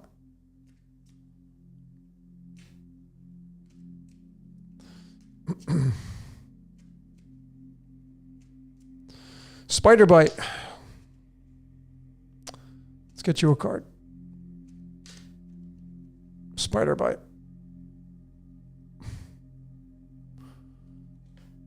So you got the Four of Cups. This is card number 40, right? It's tied to Westworld. It's kind of like, I want you to imagine this is the God. This is God sitting under the Buddha tree meditating, and the three cups in front are all the cycles that it's been through in life.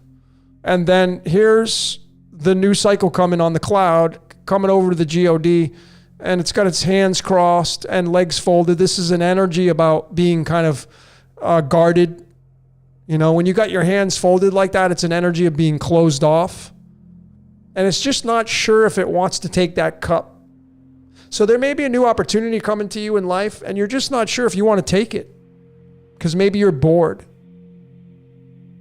And so for me, this is a two-part process. You're either really considering doing something different, but you're kind of like, you're kind of really closed off. You first and foremost, if that resonates with you, what you got to do is you got to open up your energy. You can't be like this. You got to open up and say, okay, I'm ready. I'm ready to take on the energy of the world. That's number one. And then what's going to get you excited? Because the energy about this individual is like, there's no excitement there.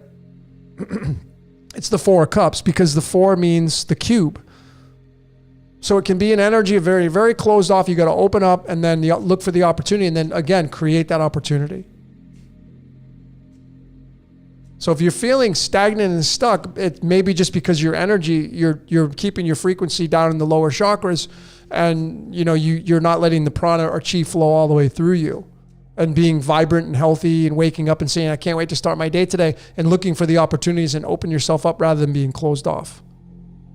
Okay?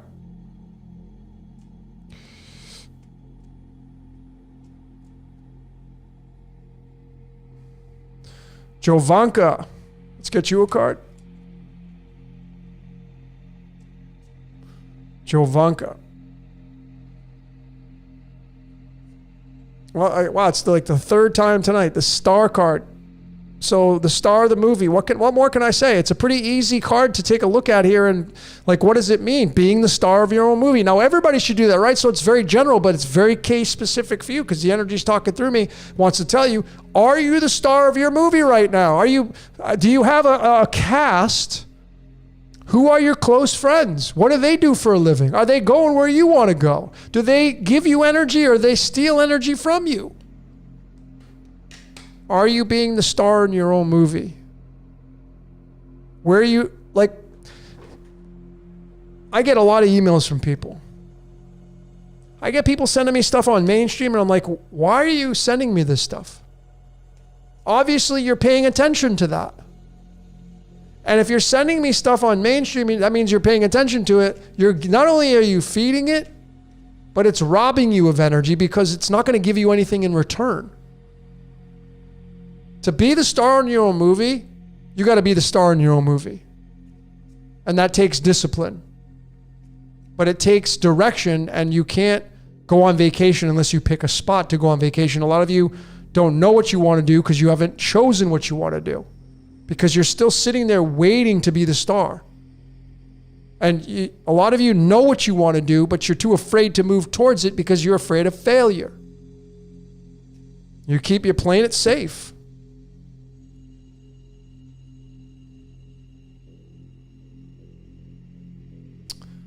NWM. Let's get a card for you. NWM.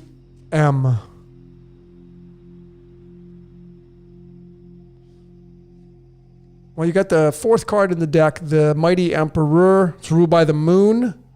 Check out where the moon's at right now. This is a card of Cancer. This is a Cancerian energy. This is the king that rules from his heart. Okay? It's the Emperor. It's time to take charge of your life, like your kingdom. What does your kingdom look like? Like, I'm talking to you now, NWM. What is your kingdom means your home, your apartment, your castle, your sanctuary. What does it look like? Are you the king of your castle? Is it stagnant energy in your castle or is it free moving? Is it alive? Do you like going there? Does it smell good? Is everything moving along nicely? And then you extend it out onto your workplace, the people that are in your sanctuary. And are you being the boss of that? Like, a good king rules from the heart. And the Emperor is a card of not only ruling that way, but making sure they're focusing on that kind of energy. And then I would encourage you to look at, like, where's your moon in your astrological chart? That's tied to your Cancerian energy. And maybe that's what you need to look at. But it's a boss energy, right? Are you being the king of your castle?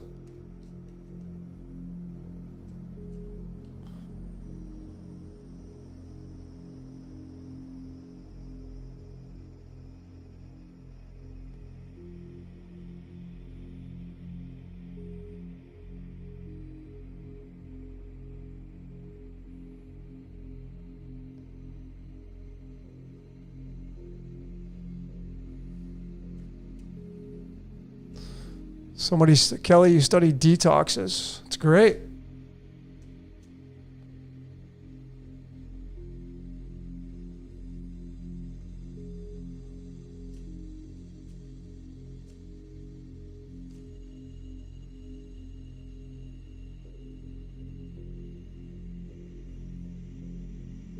Kirk Hood, my current energy. What is your current energy?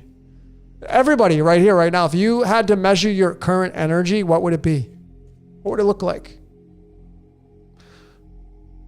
And I would say, because you want to look good, you're probably going to fool yourself. You'll be like, oh, it's this, but it's really not. Well, let's get Kirk's current energy card pull. Let's see. So you got the Justice card. Card number 11, tied to Aquarius. Social circles.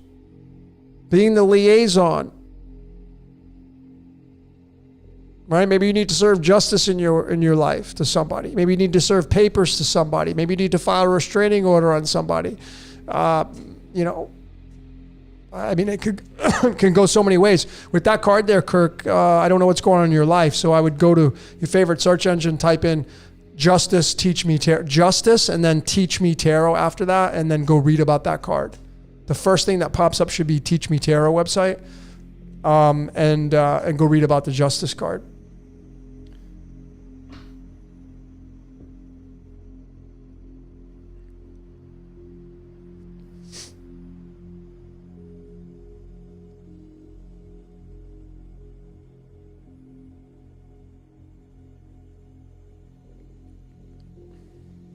So Kirk says, there's not many people that I want to hang out with anymore. I get that. But what would life look like if there was people that you'd want to hang out with? So you got to flip it. You got to make lemonade out of this, man. See, if you're focusing on, there's not many people I would hang out with. I don't really get along with anybody. At least you know who you wouldn't hang out with.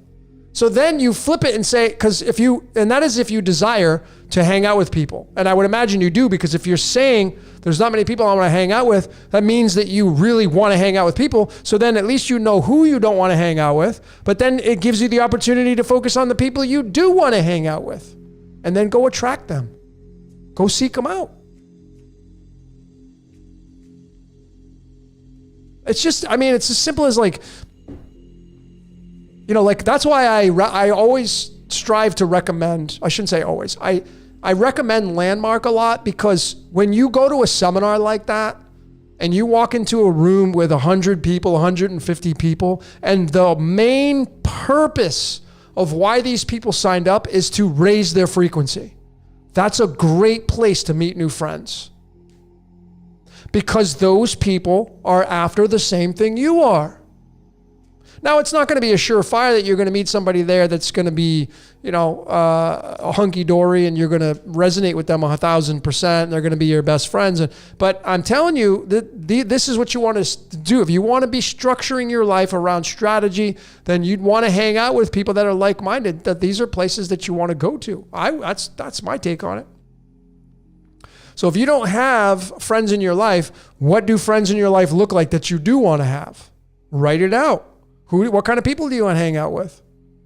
And then go seek them out. It's so easy to find people now that are like-minded, because you have access. It's like you literally put the thing on your head, like Charles Xavier, and you can tap into anything with the internet, with these applications.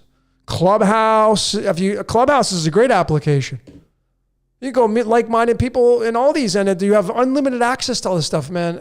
There's no excuses. There's no reason to be alone, folks. Don't be comfortable being a hermit because it's easy. If you want to do it, that's totally fine. But then if you're feeling that you want to be around people, then go seek it out. Sometimes the universe wants you to seek it out. Get off your ass. And don't be action-based. Nancy, register. Let's get you a card. You're working on a new project. Congratulations. That's taking action.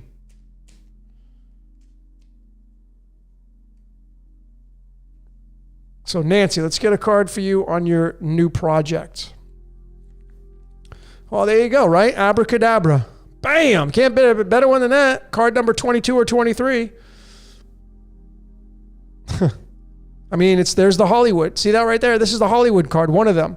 There's the Harry Potter wand right inside that hand. This is the hand of God holding the abracadabra wand. This is you holding the wand. This is an ace, meaning new beginnings. New project right there. You couldn't have picked up. So what I would definitely say is, what does your business look like 2 years from now? Seriously. I know you have the shiny new toy, but you know it's not going to be shiny forever. So what does it look like 2 years from now? What are you driving? Where are you living? How much are you earning? How many employees you got? Then you reverse engineer it. Get the vision in your mind and go freaking big, man. Tomorrow's not guaranteed.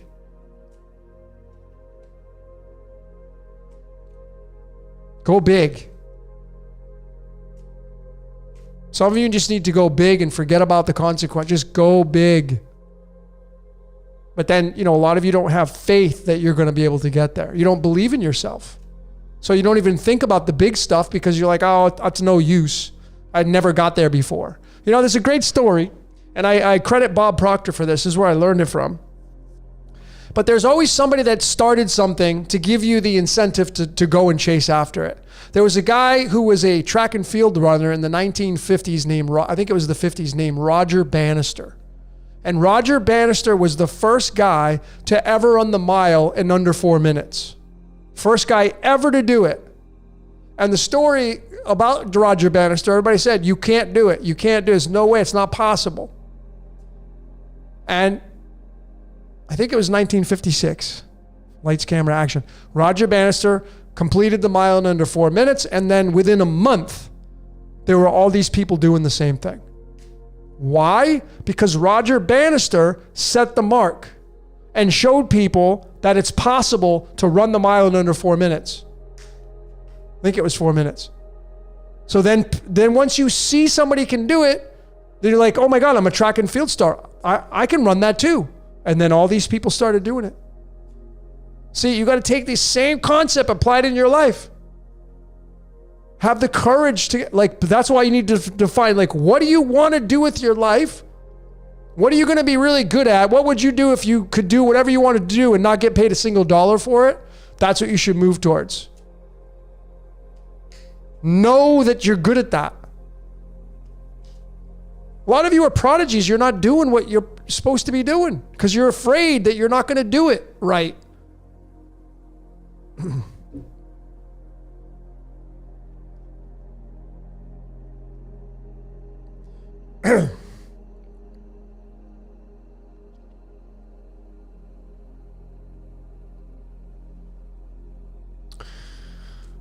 Villain. The Beats, Layer, and Sound Squared Oracle. That's a hell of an avatar name. Let's get a card for you.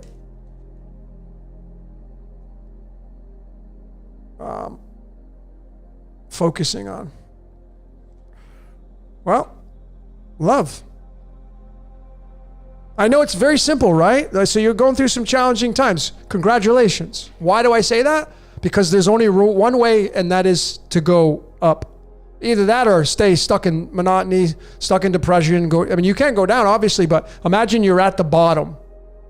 Like the wave you're on right now, you're at the very bottom trough of that wave.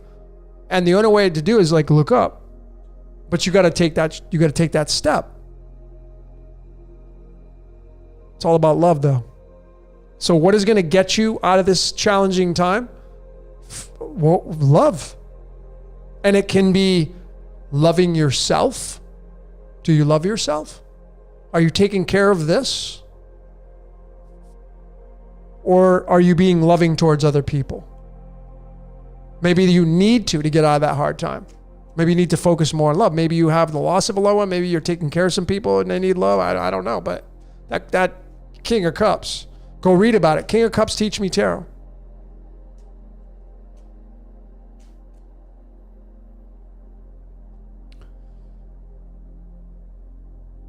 Jane, let's get a card for you.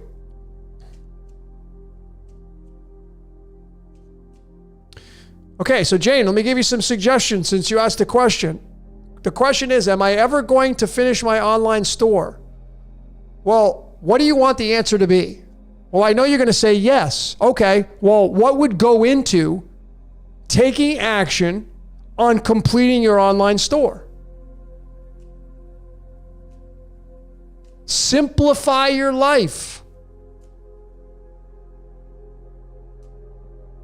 So you got to be more faithful to your commitments rather than to your excuses. I'll say that again. You need to be more faithful to your commitments rather than your excuses. So, am I ever going to finish my online store? Do you want to finish it? The answer, I would imagine, is going to be yes. Okay, well, what does it look like? How do you get going about finish your online store? Simplify your life. You can simplify it. Just get it up. Good is good enough. Let's pull a card. Yeah, see, you're indecision.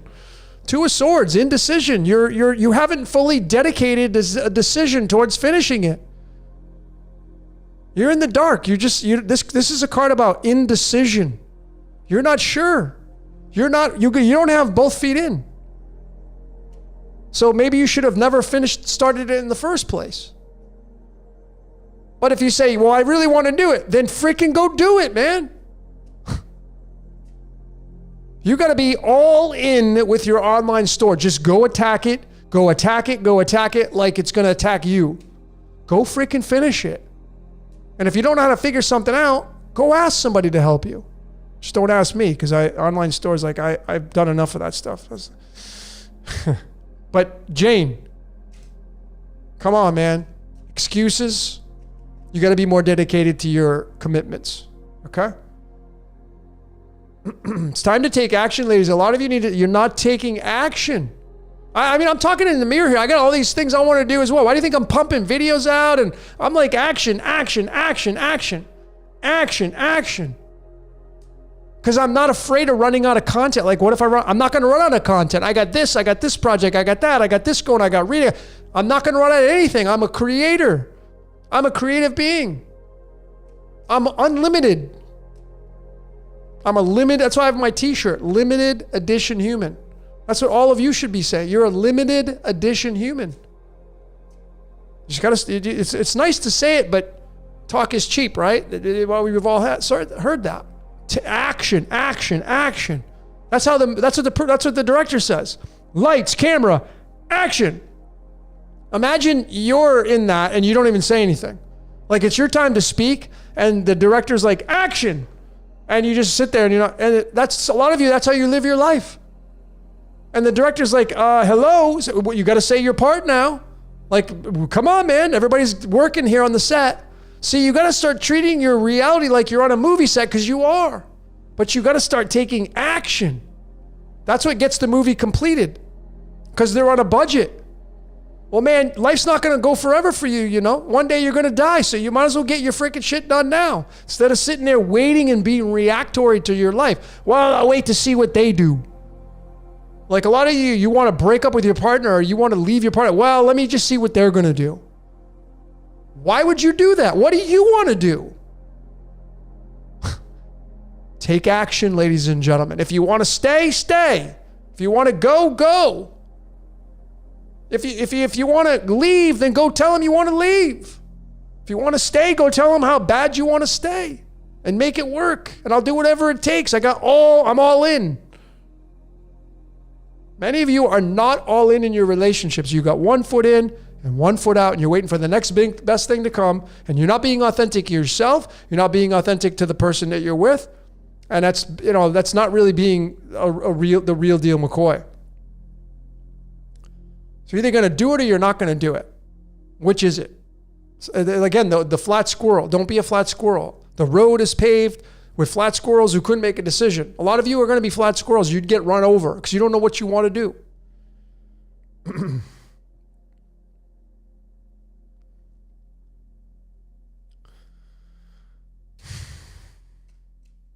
Stevie, you got the Watcher shirt. Yeah, man. Awesome. Thanks for supporting that. So I came up with this. Like, people say, well, that looks like the Baywatch thing. It is. This right here is my Watcher shirt. This is the Baywatch fun. I was a huge fan of Baywatch. I was like, I had this crush on Pamela Anderson. And I was a big fan of what's his name? David Hasselhoff. So I grew up watching Knight Rider, right? It was in the 80s. So I was a fan of the show. And I was like, oh, Watcher. And then I was studying this whole fallen angel story, and there's good and bad Watchers. I'm like, oh, Watcher's cool. And I got the logo. I created it, right? And so, like, am I a Watcher? I don't know. It's fun though, right? But if you resonate with that and you feel like you're someone here, if you're here to help out this reality, well, go pick out a Watcher shirt. I got the red and the white with the red.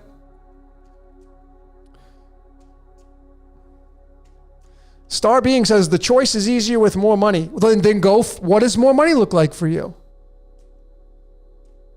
See, what do you want to earn every month? I learned this from Proctor, right? So he says, you got to break it down to the ridiculous. So if you take $1 million and you divide it by 12, that's $83,000 a month. And then you take $83,000 and you divide that by 4, and that's $20,000 a week. And then you take $20,000 a week, you divide that by 40, and it's $518 an hour.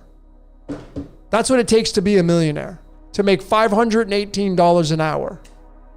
Now, a lot of you be like, oh my God, how can I ever do that? Well, you got to get it in your mind that you can first. Some of you don't need to earn that money. You don't want to earn that money. That's fine. The first starting point is, what do you want to do with your life?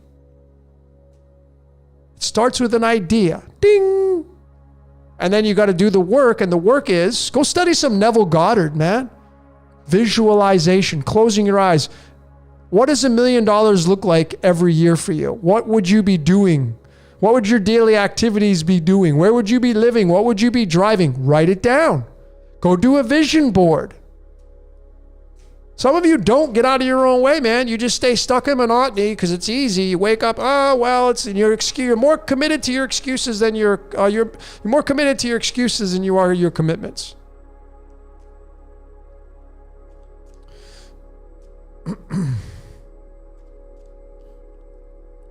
$20K a month, $50K a month is enough to travel the world. $20,000 a month is enough to travel the world, ladies and gentlemen. $10,000 for some of you. If you have, figure out what your nut is every month.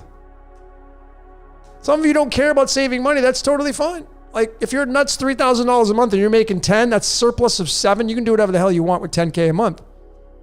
10K a month is not even a lot of money.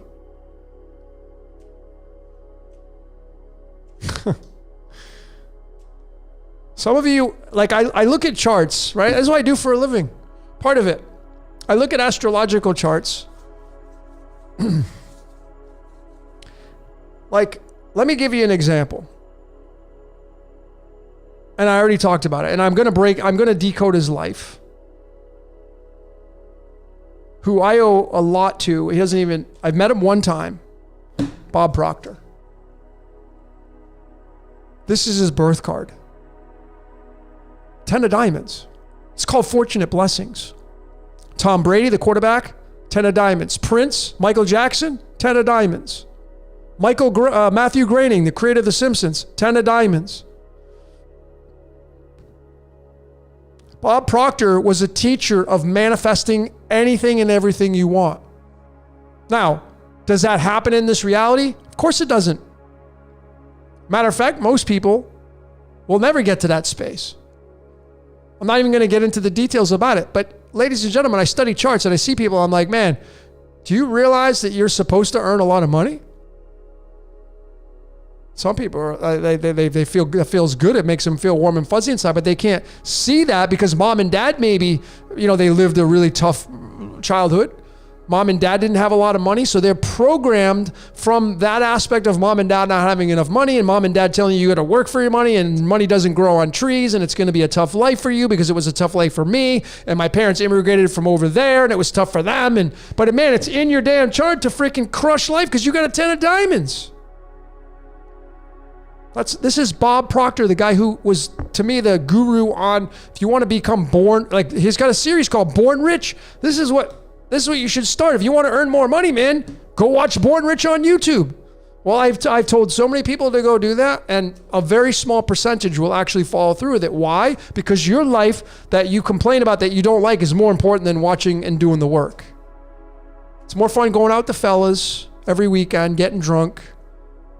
It's more fun, watching YouTube videos while you're sitting on your ass, eating popcorn, eat your candy bars, or chewing on your steamed broccoli because you're healthier than everybody else. Because, and then you complain about being broke, but you're not taking any action towards a more wealthy lifestyle.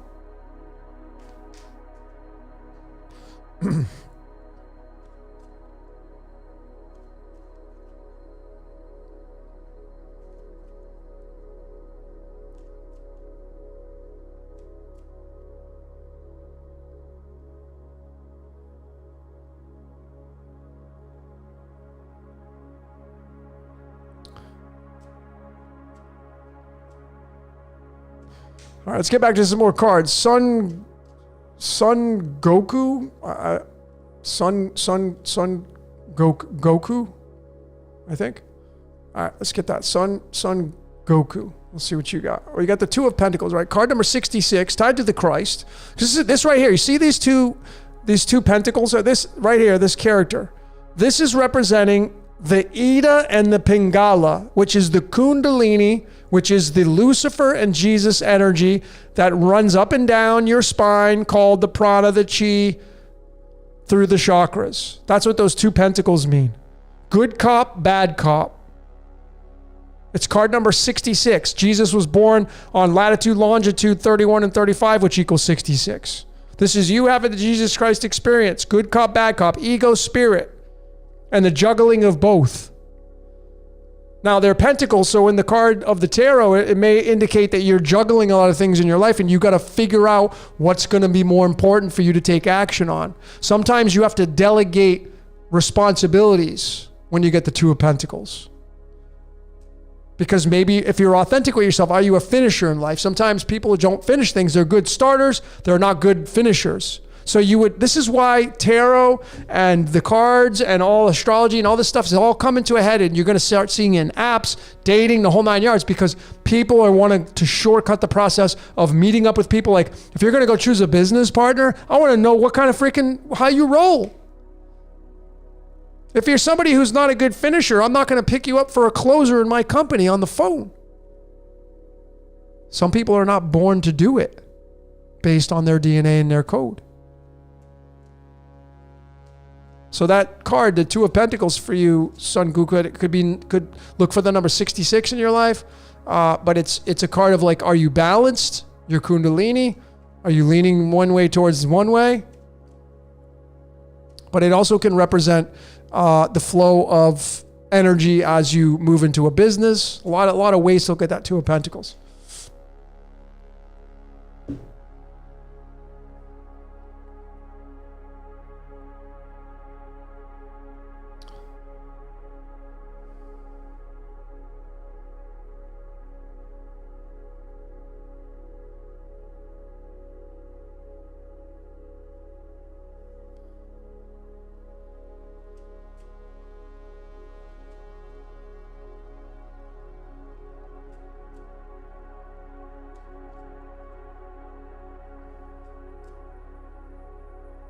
So Drew says money is expensive. How about this one? Fear is expensive.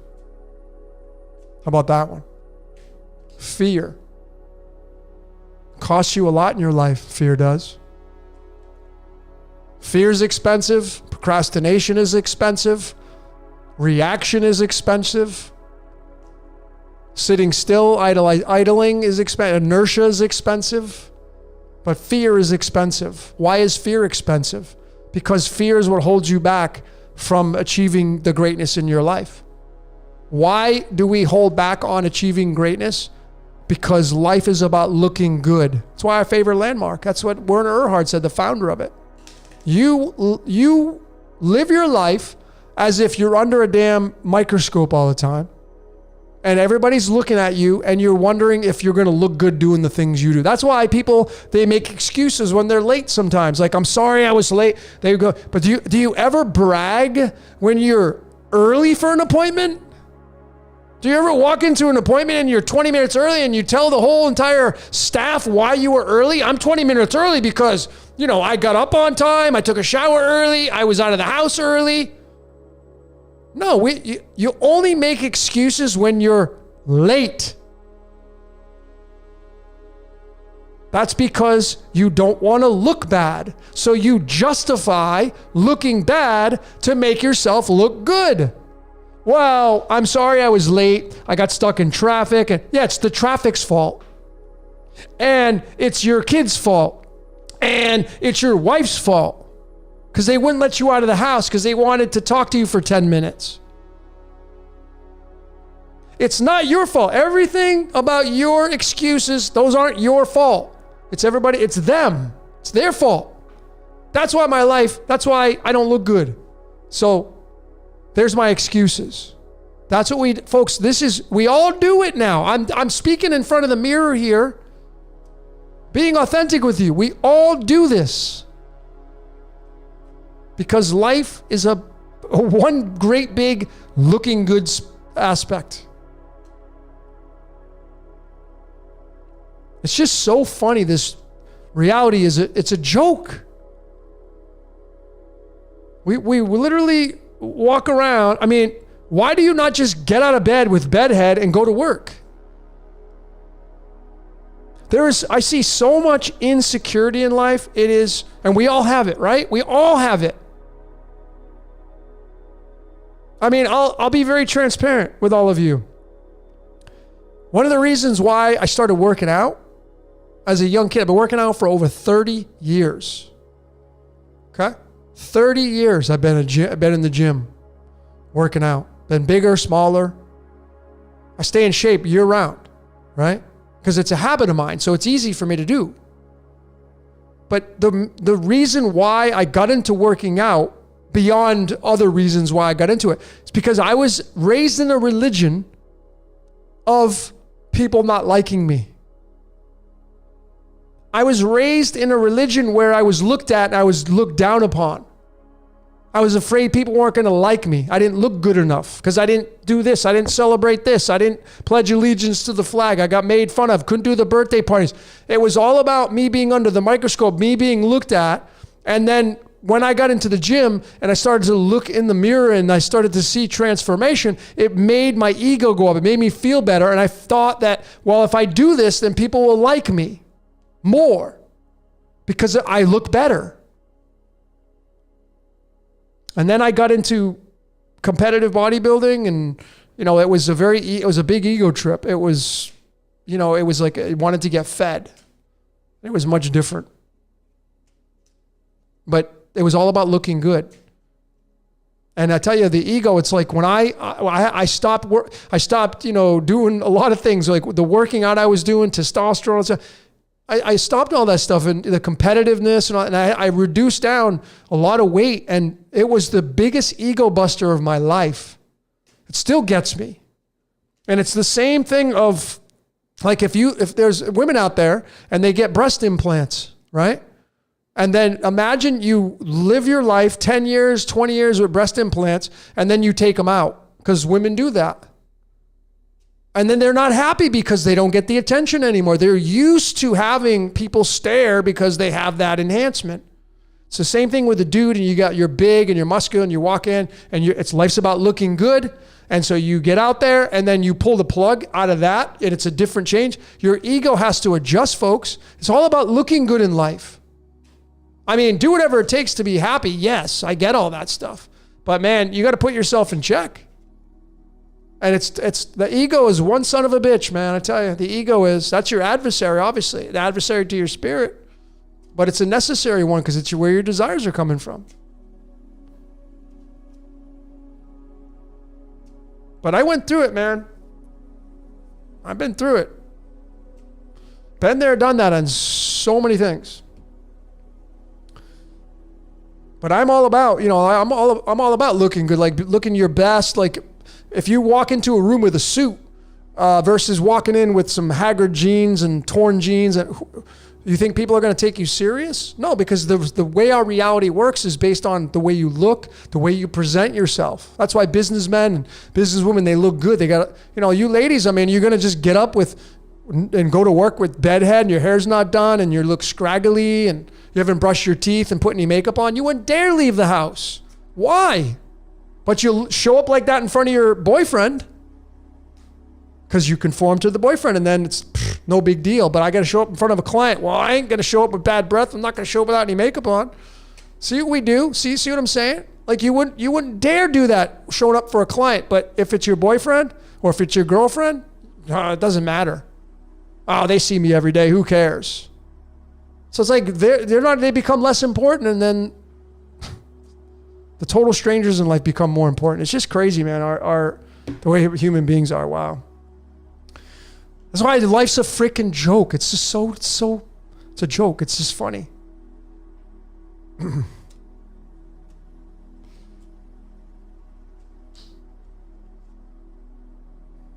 right. Let's do a few more cards, and I'm going to call this a night. What time is it? Yeah, it's 11:45, so I don't want to stay on too long tonight. Let's do a few more cards, and I'm going to call it a night. Felipe, let's get you a card. We get a few more, and then I'm going to call it a night.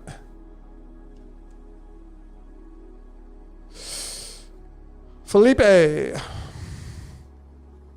Wow, a lot of stars tonight, right? It's the star card, like the 5th time I pulled this card. So the star card right here, man, are you being the star of your, I'm straight up, man, are you being the star of your own movie? If you're not, focus on it. Like, what does it look like for you? Is life really where you want it to be? Rock star, movie star. So Felipe, like, are you the star in your movie right now? If you say yes, okay, great, then that's just confirmation for you, right? But then I would just say, where do you want to go? How far do you want to go? Think bigger. Think bigger and bigger.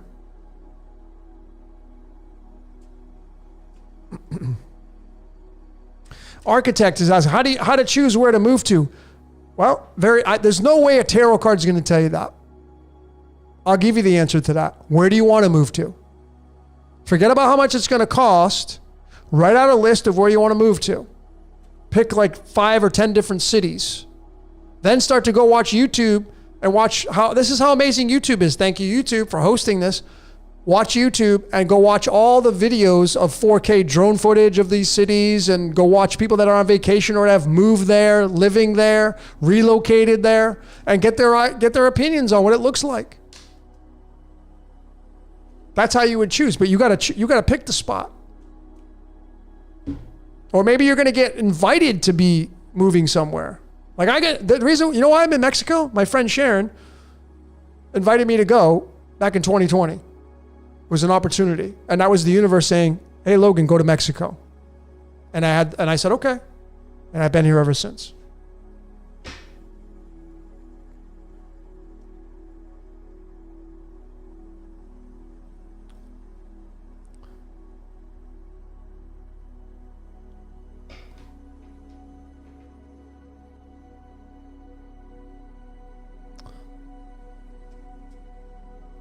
I mean, astrocartography is great. It's only a guide, though. Right? It's only a guide because I've lived in a lot of places throughout the world, and I look at it, and sometimes it makes sense, sometimes it doesn't.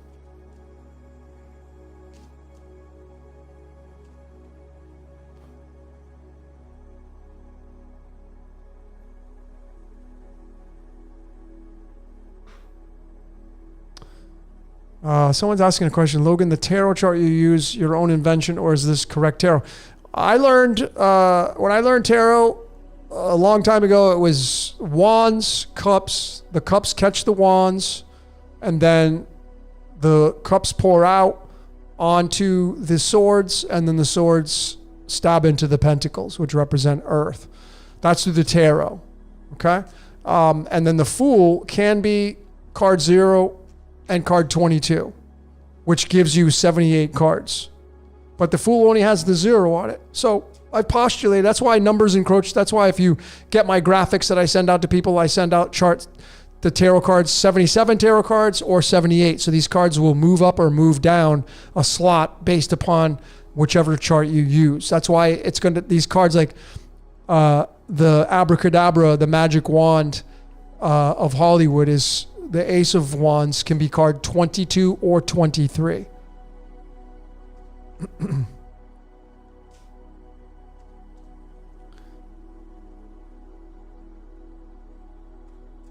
Liberty Star, let's get you a card, and then I'm going to do Aquarius Girl. I think I'm going to wrap this up. Liberty Star. We get the Page of Pentacles. So this is another prince or princess. This is like offering you a gift. Something coming in offering you a gift. Page of Pentacles. It's like the prince or princess offering you something. So it's like maybe a phone call, a message, an email. Look for something being offered to you. If you automatically know what that is, then that's the offering that this is talking to you about, Liberty Star. But this is a card of like, look for something coming into your life as an offering. That's a straight up. And if you need more information on that one, just go type in Page of Pentacles, Teach Me Tarot. Okay. All right. Let's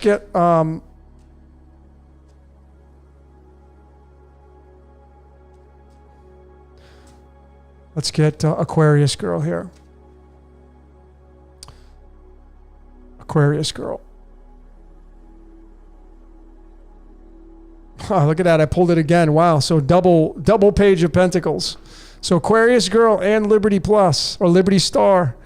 Look for the message coming in. All right, the message coming in. Like I said, it's just an easy card. It's just messenger, email, phone call, text message. Somebody trying to reunite with you, connect with you. You got to look for that.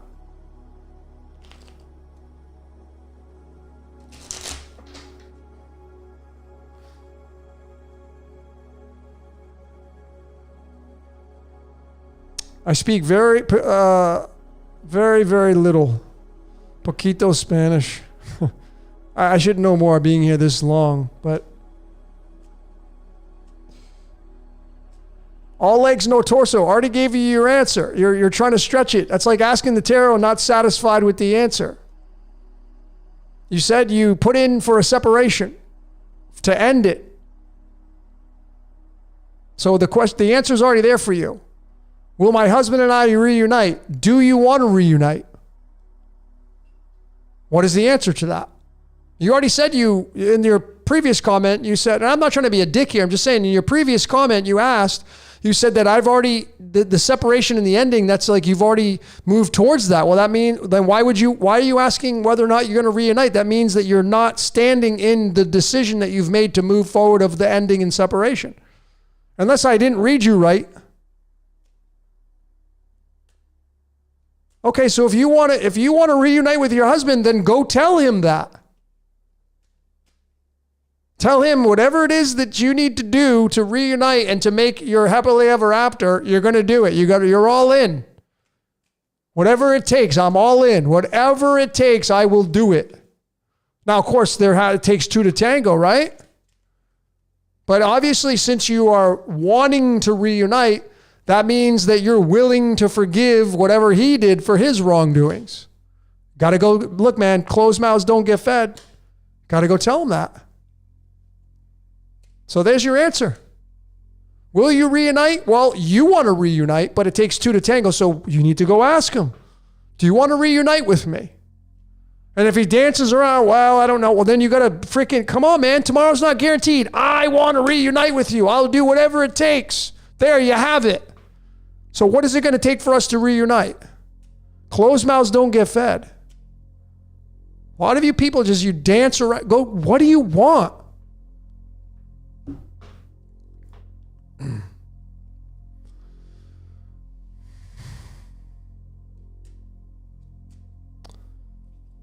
So the card of tonight, the big takeaway, I guess, I'm gonna do a collective card pull. But those of you that pulled it 5 times tonight.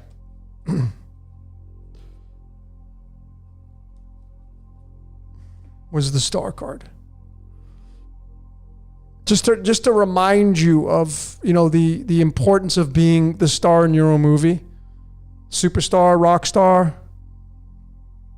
Card number 17. Right? The star. What does it mean to be a star in your movie? Now, this card right here, see a lot of people saying this is the card of Aquarius. Well, in my opinion, it is absolutely nothing like Aquarius. It can be if you believe in that. But if you watch my Astro Alchemy, where you take all the cards and you spin them around the wheel of the zodiac, card number 17 is going to be a Cancerian card. So it's going to be tied to the moon because the moon rules Cancer. See, card 13, the death card, sits in the very middle of the bullseye. So you have the hangman at Pisces, death goes in the middle, and then 14, the temperance card, moves back to Aries. And then the devil card, that's Taurus, which has got the devil horns. And then card 16, which is the tower, that's Gemini. And card 17 is the Cancerian energy. How can it be Cancerian? Because Cancer is all about your emotions. You're an emotional rock star. You're an emotional movie star. That's what this whole reality is based off of. Emotions. That's what we're being used and harvested for, our emotions. So it's tied to the moon, and the moon may be harvesting all that energy. It may be the server in the sky. But the Cancerian energy, and we all have it. Look to your fourth house. The fourth house is your home. Well, how do you be a star? You have your home, right? Earth is your home, and then you have the layer, the fractal down. You're gonna have your home, your apartment, your casita, your whatever, condo, and the star lives at that home. Cancer, it's your shell. And the 4 represents the cube. And you know what this unfolds to? The cross. And the cross makes up the star. So typically, you're going to hear a lot of tarot. This is an Aquarius-based card. I don't agree at all.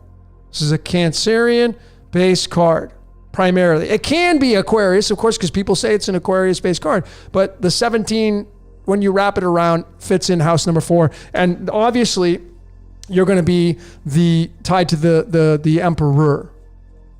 Okay? Which is card number 4, which sits in the house of Aquarius right here. So the star in Aquarius, the star and the Emperor, these go together. And the Emperor is the king of his castle. All of us will be the king of our castles. You can be feminine. You're still going to have some masculine testosterone in you. So you're going to be the king of your castle, and you're going to be the star of your movie. That's Cancerian energy. And above Cancerian energy is Capricorn, which spins the wheel to determine your fate, whether or not you're going to be a rock star, movie star, etc., etc. Okay? That was the card of the night, the star card, which... And I mean, the 17th card and the 4th card, that's 174. That's Lucifer's number, because Lucifer's the light bringer. That's the star. The star is born. That's you. That's me. Be the best little devil you can be.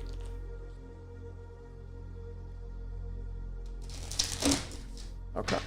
So let's do a collective card pull.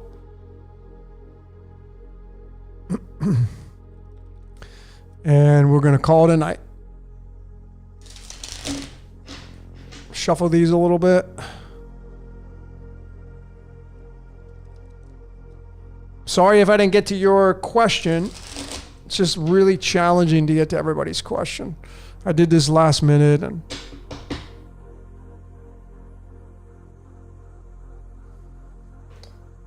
All right, so I'm going to do 3 cards, maybe more, on what's coming down the pike for all of us. This is going to be collective.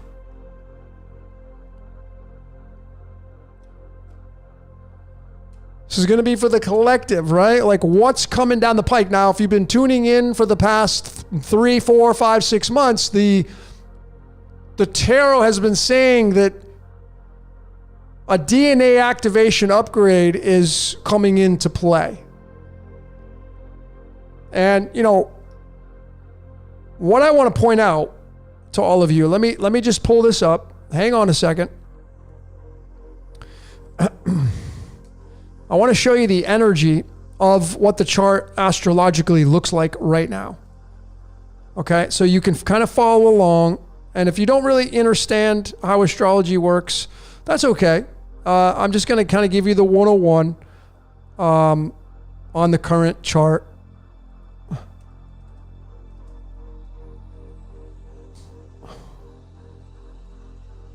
Okay.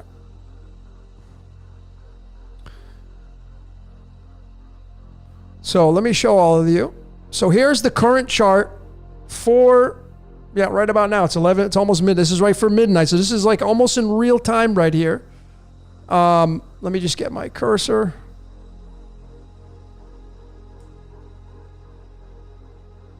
Okay, so the big focal point for the energy for everybody now, not just your specific chart, this is collective. We're going to do a collective card pull. We have in the first house of Aries, which is the Magician card. We have in the first house of you creating your magic, your identity, your root, etc., etc. You got Rahu here. And it's been here for a while, and I had said, like when it first moved in here, that this isn't time for you to use the energy of either creating something or getting rid of something. Now, it's in this one nakshatra here called Ashwini. And just focus on the number 1. What does the number 1 mean? Starting something, new seeds. Okay. And then the K2, the south node, is in Libra, which means whatever idea you're going to get rid of, or whatever thing you're going to get rid of in your life, it could be a relationship, because this is the house number 7, zodiac sign number 7. So the 7 and 1 axis right here is perhaps some of you getting rid of an opportunity to eliminate a relationship that is no longer in balance, or it can be starting something new. It can even be a business. This is all one energy. Aries is a one energy. And right now, in the current moment, you have Zeus here. And Zeus is a planet of expansion. So you now have the opportunity to start something brand new, and you have Jupiter's blessing of expanding that, because it's here in a conjunct, meaning it's right there sitting side by side with Rahu, the north node of the moon. And then you also have the planet Uranus here, Uranus, which is all about technology, no rules, wide spaces, electricity. So for me, this definitely means no boundaries. Like anything goes here. So if you can dream it, you can believe it, you can think it, it can manifest with this energy right here. This is like kind of the big takeaway for everybody, because everybody's living through this axis right here. And then, another big one is Pluto. You're going to hear a lot of this, like Pluto. Well, Pluto's in Aquarius. Well, in tropical it is, but in tropical, that's for the future, right? Pluto right now is in Capricorn. It will be here to 2039. It's in this 21st21st. This is removing the deadwood on the world stage. This is a time for the next 15 years plus to remove the deadwood in your life. That doesn't mean you should just sit there and don't do anything because you don't have to. A lot of you are good. And like, I'm a Capricorn sun, right? In the Vedic. I'm a Jupiter Capricorn. My Venus is in Capricorn. So for me, it's a lot of energy based upon me as a human being. If you're a Capricorn heavy like that, like I am, this is a time when you got to pay attention to yourself. I'm having to do overhauls depending on where you're at in life. But this is for the whole world now. Capricorn is about time. This is Pluto taking care of and cleaning up time. And if you're going to move it into Aquarius, it will mean, bringing things to justice as it removes the deadwood, right? So this is the energy that we're looking at right now in this current moment of space. And then over here in the Cancer, right, which is where the star card sits, you have Venus and you have Mars. You have the masculine and feminine right here, right now, the yin yang right here, right now in the sign of Cancer, which is your castle, your home, balancing of the testosterone and the estrogen. I mean, this is kind of a setup, if you ask me, of harmony in relationships, starting a new relationship, making sure you tell your partner you're all in your relationship. Right? A lot of you dance around like they're going to make the move and you're just waiting for them to make the move. Folks, it's like everybody is worried about how they look. So they don't want to look bad. They don't want to be the bad person. Well, I don't want to piss that person off. I don't want to upset them. Listen, man, tomorrow ain't guaranteed. Like, do you want to have an enjoyable life, or do you want to just be reactory towards what they're going to do with their move? This is an energy of starting new things or ending new things. And the relationships right here is about your heart space and your home space. Relationships. Look, if you're going to be in a freaking relationship, you're either going to be all in or you're going to be 1 foot in, 1 foot out, which is not being authentic. And if you're going to be 1 foot in, 1 foot out, you might as well tell your partner, hey, I want to be in an open relationship. At least you can be authentic about that. But no, I don't want to upset them. All right. I mean, Pluto right now, and I've talked about the financial collapse. Okay. Me and Jordan talked about that. Pluto is opposite of Mars and Venus. This is a setup of the financial collapse right here. Capricorn and Cancer, which is the two tropics. So like you got to be open for everything and anything at this stage of the game. what's coming down the pike. Cleaning up your life, getting rid of your deadwood. If you're going to be in a relationship, be in the damn relationship. If you're going to one foot in, 1 foot out, freaking choose which way you want to go. You're either going to go in or you're going to go out. Stop doing the tango. Stop trying to wait for something better to come along. Go be authentic. Stop being inauthentic. If you want to be single, go be single. Okay? That's just kind of how I'm just being raw, unfiltered tonight. And again, these are my opinions. You don't have to agree with me. You may not. I may get some people that may unsubscribe. Like I did my crypto. It's so funny. I know I end up crossing some boundaries. People get upset. My crypto kingdom, right? Talked about Jesus' kingdom being Aquarius and it's going to be cryptocurrency. I got like -3 subscribers. 3 people unsubscribed. So I know it pushes. I know it kind of choop, choop, choop, choop. That's totally fine. Don't care. I'm not in this for subscriber counts. But I know what information, and that tells me people don't want to get out of they're not open. They don't want to get out of their programming of what possibly could be.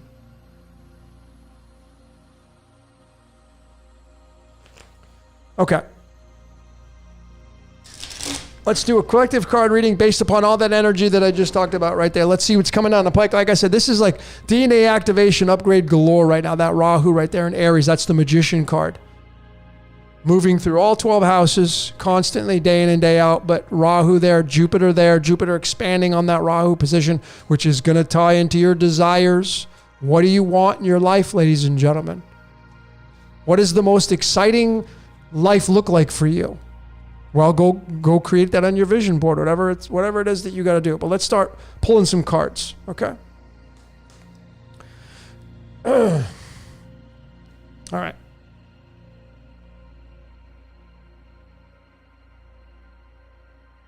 So let's get the full first card. So this is for the collective. Where are we going towards? What's going on? Yada, yada, yada. We had DNA activation upgrades galore last 3 to 6 months.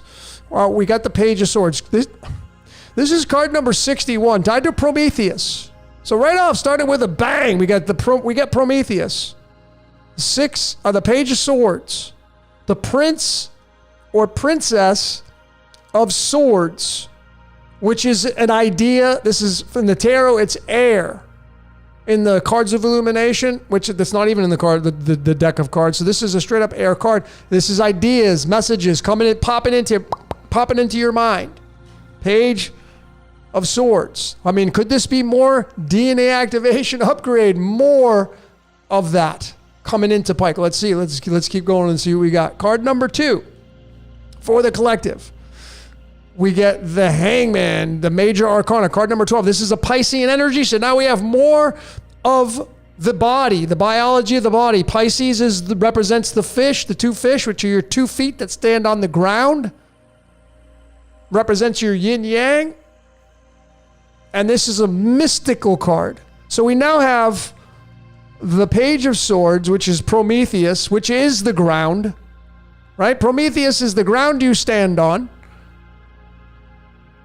And then you have the Hangman, which is card number 12, which is surrendering to, what you're going to have to surrender to. You have no choice. So we have surrendering, Prometheus and surrendering in house number 12.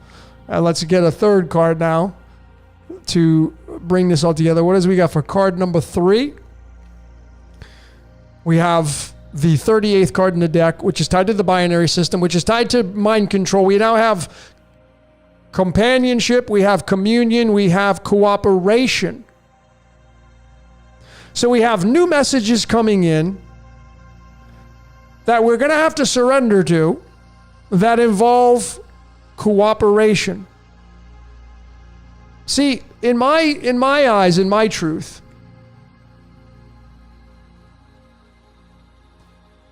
I say the little voice in your head, that owns you. You've heard me say this. Like, where are your ideas coming from? Well, we don't know, but we certainly know one thing. They're not coming from me and you. Well, this is like, you don't have a choice. Like, this is your contract with God right here. See, you've made a contract, and now you got to live it out. So let's keep going. Card number 4, please. Card number 4. Let's see what we got for the collective. We get the 8 of Pentacles, card number 72. This is tied to, this is a card of working hard. So we have a contract, surrendering to the contract, new ideas coming in with the page, and now we have to be hard at, this is like hard at work, the Eight of Pentacles, card number 72. That's card number 4. Let's pull card number 5. I might as well just do 12 and just do the whole round like I did last time. So that was card number 4. That's tied to the heart space. So, I'm going to I'll go over all these cards, but this is the heart space. This is Cancerian energy. So what are you building from the heart? Okay. This is the Gemini energy. This is the contract that you have agreed to with the ideas coming into your mind. And your Taurian energy, you're going to have to surrender to that information that's coming in. And then your Aries energy, which is that Rahu, Jupiter energy, it's new messages coming down the pike through the mind, through the Page of Swords, like the messenger, okay? So let's move into house number 5 with Leo now, right? Let's do the 5, which is your identity, tied to the sun. The 5. So your identity here now, after these 4 cards, we have something moving in quickly. Card number 30. It's tied to Ensof, tied to Demiurge, tied to the New Age name of God, Jehovah. 30. This is the 8 of clubs. This is the card of simulation. So we're moving into, or have moved into, the age of Leo and Aquarius, because those are, the age of Aquarius, but Leo's going to be forming a symbiotic relationship. This card right here is tied to that. Card number 30, okay, in the house. And something's coming in quick. Something's coming in hot. Something's coming in with a lot of agility. And we got 2 8s back to back. Right here in Cancer, the Cancer and Leo energy. We got 2 8s back to back. Let's get card number 6 now, the Virgo energy, which is the third eye, tied to the third eye. 6 is the first perfect number. 6 is the last day of creation, so it means legacy. Your 6th house of astrology is going to lean towards legacy. It leans towards your health, but it leans towards your legacy, your masterpiece. What are you here to leave behind? If you have a lot of energy in your 6th house, I would surely say that you're here to leave some kind of legacy behind. And many people will not leave a legacy behind because out of fear of not looking good doing it. All right. Anyway, I hope that encourages you. I'm not here to deter you from that. But the 6th house of Virgo, we have the Pandora's box, which is wishes, hopes, dreams being fulfilled. So we have a lot of beautiful energy coming in. Pandora's box is the shitstorm, but everything goes in Pandora's box. So this card is wishes, hopes, and dreams being fulfilled in that house number 6. How interesting, right? Because the last day of creation, which means masterpiece, you end up getting that card 45. 45 is tied to rhodium. Rhodium is tied to the cross, the bees, the rose that gives the bees honey, which is what we all make up of, is the rose. We feed the bees. What are the bees? Well, the spiritual aspects outside of us. Moving into house number 7, which is the house of Libra. And this is for all of us, right? Collectively, we're going to pull the card here, and we get the Devil card, which is a Taurian card. And this is in the house of Libra. Balance. So we have this in the house of partnerships, marriage and partnerships, business partnerships, and what perhaps you're looking for. Maybe you need to pay more attention to yourself to balance your life out. Maybe you're giving too much of service to others and not to yourself. Some of you do that. When the Devil card gets pulled, it doesn't mean that the boogeyman's going to come get you. It may mean that you have too many habits that need to get balanced out, because this is tied to the 7th house of Libra. So it may mean that you need to balance your life out singly beyond the collective. But the collective consciousness right now, like a lot of people addicted, a lot of habits going on the world stage. So that was house number 7. Now let's get into house number 8, Scorpio, which is going to represent power. Scorpio ruled by Mars and Pluto. Mars is the beginning, Pluto is the end. Mars instigates, Pluto explodes. Okay, ultimate desires. And we have in the 8th house of Scorpio, we have the 56 card in the deck, lights, camera, action. And we have a new movie coming in here, because this is the pulse of light moving across the waters. Genesis 1 verses 2, where it says God moved across the body of the face of the waters. It's right there. This is the diamagnetic pulse of light, and it's moving to calmer water. So the power, maybe like the energy of the Scorpio energy, it may be calming down a little bit. It's just so interesting. I want to just digress a little bit. I was watching a video And why I feel like we're moving towards Minority Report. I was watching a video this morning on, I like watching these people that film police and they get like owned by the civilian. Like there's just these dirty cops, right? Like they don't even know the law, and they get owned, and they get owned by the person behind the camera that knows the law. The cops don't even know the law. And so anyway, this guy was filming in a public library in New Jersey. He was filming with his cell phone, and then the security came up and told him that he can't be doing that. And he's like, dude, what are you talking about? This is a public place. And so anyway, they call the cops in, and the cops come, and then he ends up calling the supervisor, which is the sergeant. And there's like 5 cops there. And they none of them know the law. And they're trying to bully the guy. They're trying to use force with the guy who actually has more of the rights, because he's like, dude, this policy doesn't trump the Constitution. Which he was right if you look it up. Anyway, long story short, the message I want to tell all of you is, at the end of it, the cop was still talking after he left. They had the body cam on. He probably forgot about it. And he was saying, the cops ended up saying, he's like, man, I can't stand people like that. 5-10 years ago, that guy would have got his ass beat. He would have been on the ground. His teeth would have got kicked out. This was a cop that was on the force for 25 years. So this is all Piscean energy. This is all force energy. We're moving away from that. We're moving towards justice. That's what the age of Aquarius is, the age of justice. Will it be all sparkly and unicorn? No.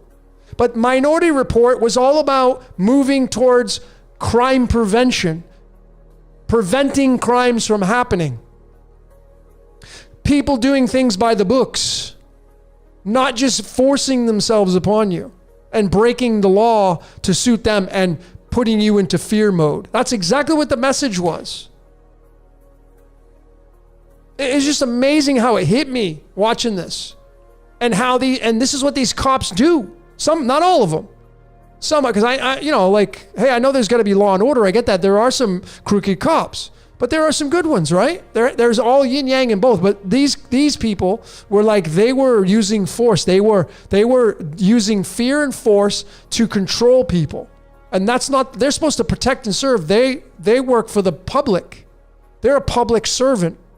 Well, I feel like a lot of people think we're moving into a totalitarian kind of energy. You're moving into an energy where it's going to be very dystopian. And well, if you believe that, but I feel like Aquarius could be that energy of where you're going to be having, crime prevention before it ever happens. This is how you move into a paradise. You move into a paradise, you could prevent crimes from happening. This is like moving into smoother waters. That's what could be the possibility coming down the pike for this Aquarian age, folks. And we do that through advanced technology. This bullying and fear tactics, and that's got to go. Anyways. Yes, Pluto's in Capricorn, right? Pluto is in Capricorn in the sidereal. Pluto's in Aquarius in the tropical. This is representing the root and the crown. So they're gonna do the tango together. Pluto and Capricorn disassembling. Capricorn represents law, government, state. What do you think's gonna be ripped down to its roots? Pluto in Capricorn is going to rip down the system. If Pluto was in Aquarius, it would be ripping down the system of electronics and Uranus. It's not. How does that fit the narrative? See, the empires must fall because they're corrupt, right? They're more corrupt than they are good, or there's a lot of corruptness that gets cleaned up. It's like kind of like the police system is sick. Like when you get sick and you get the flu, well, a lot of these systems and empires, they got the flu, they got cancer. They got to be corrected. They got to be cleaned up. Doesn't mean you completely eliminate them. Some of them have to get eliminated. Anyway, let's move on. We're going to move on to house number 9, Sagittarius, ruled by Jupiter, which is the Hermit card by default. And we get the 7 of Wands. This is card number 28. This is defending what matters. So this is an energy for the collective now, for you individually to defend, not defend, I don't want to say that, is to stand by your truth. Stand by your truth in your mind. See, I know everybody here, you lay out your truth on the table, you think you've got it figured out. I know you do. Right? I know that's how we all think. We all think we got it right. We all think, well, you go to bed at night, are you comfortable with your truth? Well, this is a card of standing in your truth. So you don't need to defend it. You just need to stand in it and own it. Once you start getting out there, and we're all guilty of this, right? Once you start getting out there and people interact with you and they start saying, you're an idiot, you're a moron, you don't know what you're talking about. And then we start, I'm sarcastic with my remark. I try to be sarcastic, try to be funny. But a lot of us, what we do is and we're all guilty of this, right? We'll defend. We feel like we have to defend. That's because we want to look good. We don't want to look bad, because if we get it wrong, we look bad. No one wants to get it wrong. That's why it's their fault. It's not my fault. Because you don't want to look bad. But ultimately in the house number 9, which represents Sagittarius and Jupiter, and remember, Jupiter's in the house of Aries. In the zodiac sign Aries, so it's a lot of magic going on. It's a lot of fire. People, you got to stand in your truth, not defend it, stand in it. That's all you got to do, is stand in your truth. Your truth is the only truth that matters, not mine. I'm just an extra in your movie, folks. You're the star. Okay, let's move on to house number 10, Capricorn. Capricorn number 10, here we go. Bada bing, bada boom. Wow, we get this card earlier a few times for people. The Queen of Swords. This is no nonsense. The Queen of no nonsense. This is the flower of life. And what's interesting is across the way in house number 4 through Cancer, which is the Capricorn Cancer axis, we had the 8 of Pentacles, which is hard at work. So the Queen of Capricorn is the Queen of no nonsense. It's the flower of life card, but it's the Queen of no nonsense, really cutting out what no longer serves to make way to build through that 8 of Pentacles, and that is through Cancerian energy, and the Cancer is from your heart. What do you love? What do you want to build? Well, the Capricorn energy, Saturn, which is crossing the T's and dotting the I's, that's the energy of Chronos. Like, you got to prove it to me. Saturn says no, the Sun says, yes, I can. That's your spirit, right? Believing you can do anything. Saturn's like, no, you got to show me. And then Saturn runs laws, governments, etc. Well, it's time to cut out. Even for the collective, this is even saying in the house of Chronos, Capricorn, it's time to cut. So I think, we've all been seeing this. We've all been seeing little bits and pieces of the empire falling. So I thought of it today with this whole police thing I was watching. Like rooting for justice to come back. That's why I don't like getting involved with that stuff. I don't like getting involved with the law and I don't want, just leave me alone. I don't want nothing to do with that. Because I don't want to study it. It's too complex. If it was different, if you're going to study, I don't know all the laws and regulations. I'm ignorant in those areas. So rather than, I don't want to go sit there and study for 4 to 6 years, 8 years and try to figure it out. It's not my thing, man. I'm doing this thing. So you just leave me alone. But I hope that you're going to get the queen coming in and cutting things. Because this is a card of clarity. So clarity to build from the heart. And now we're going to get into house number 11, the Aquarian house, which is a big one because this is seemingly what we're moving towards. Let's pull a card for the Aquarian energy collectively at the 11th house. The card of justice, and we have the strength card. This is a Scorpio card moving into the house of Aquarius, which is kind of interesting because in the Crowley deck, this moves into the house of Aquarius. It's flipped. It's kind of interesting. So it's strength. It's taming the light. It's taming the ego. I think Aquarius is going to be all about that, really taming the ego. Not getting rid of it, but taming it. Owning it. Realizing it's part of your life. And the symbiotic relationship, house number 5 and house number 11, you had the 30th card in the deck, which was the 8 of Swords. This is the simulation card and moving into strength. So I feel like, the simulation's changing.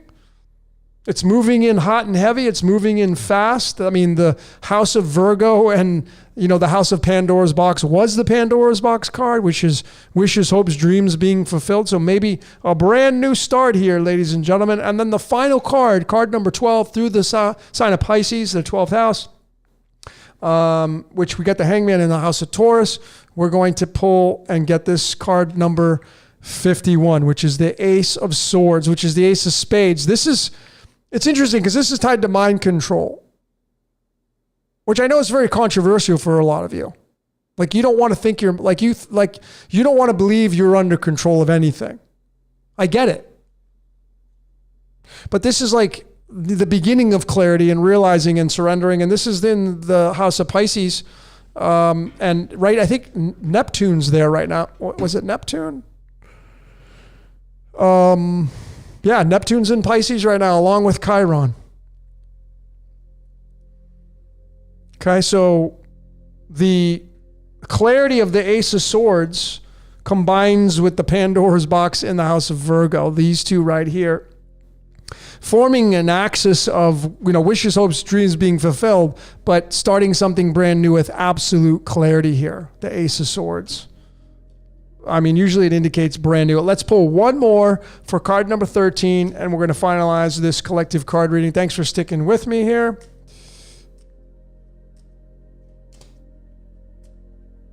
Card 13, last one. Thank you so much. Last card. There we go. So we get the 33rd card in the deck, which is, again, the center. Imagine a bullseye, a dartboard, the middle of the dartboard. This is it. This is tied to free will now. Now I think we have limited, but I think we have some. This is the adventurer. The adventurer. This would be the center point of your eye. Going on adventures. And if you have some free will, folks, I would recommend not using it to celebrate when people get taken down, empires get crumbled. When justice comes in, just observe it and realize it's all part of the construct. It's supposed to happen. Not give it much energy because you're going to feed it. And you don't need to be a fan of structures being taken down. You just need to observe it and say, well, that's just the way it was supposed to be. Just do you cheer when, well, I don't know. But anyway, ladies and gentlemen, let me give this an overall scan one more time. So we have the Page of Swords coming in on Aries energy, which is starting something with we have a lot of swords. The Ace of Swords, Queen of Swords, Page of Swords, Six of Swords. A lot of mental energy here. A lot of clarity here, folks. A lot of clarity coming in. And then I would say in the house of relationships, which is Libra's house, which is ruled by Venus, collectively. So if this resonates with you, now it won't resonate for everybody because this is a generalized reading for the collective. But this was sitting in the house of Libra, and Libra is the scales of justice, and it's the house of marriage and partnerships, including business partnerships.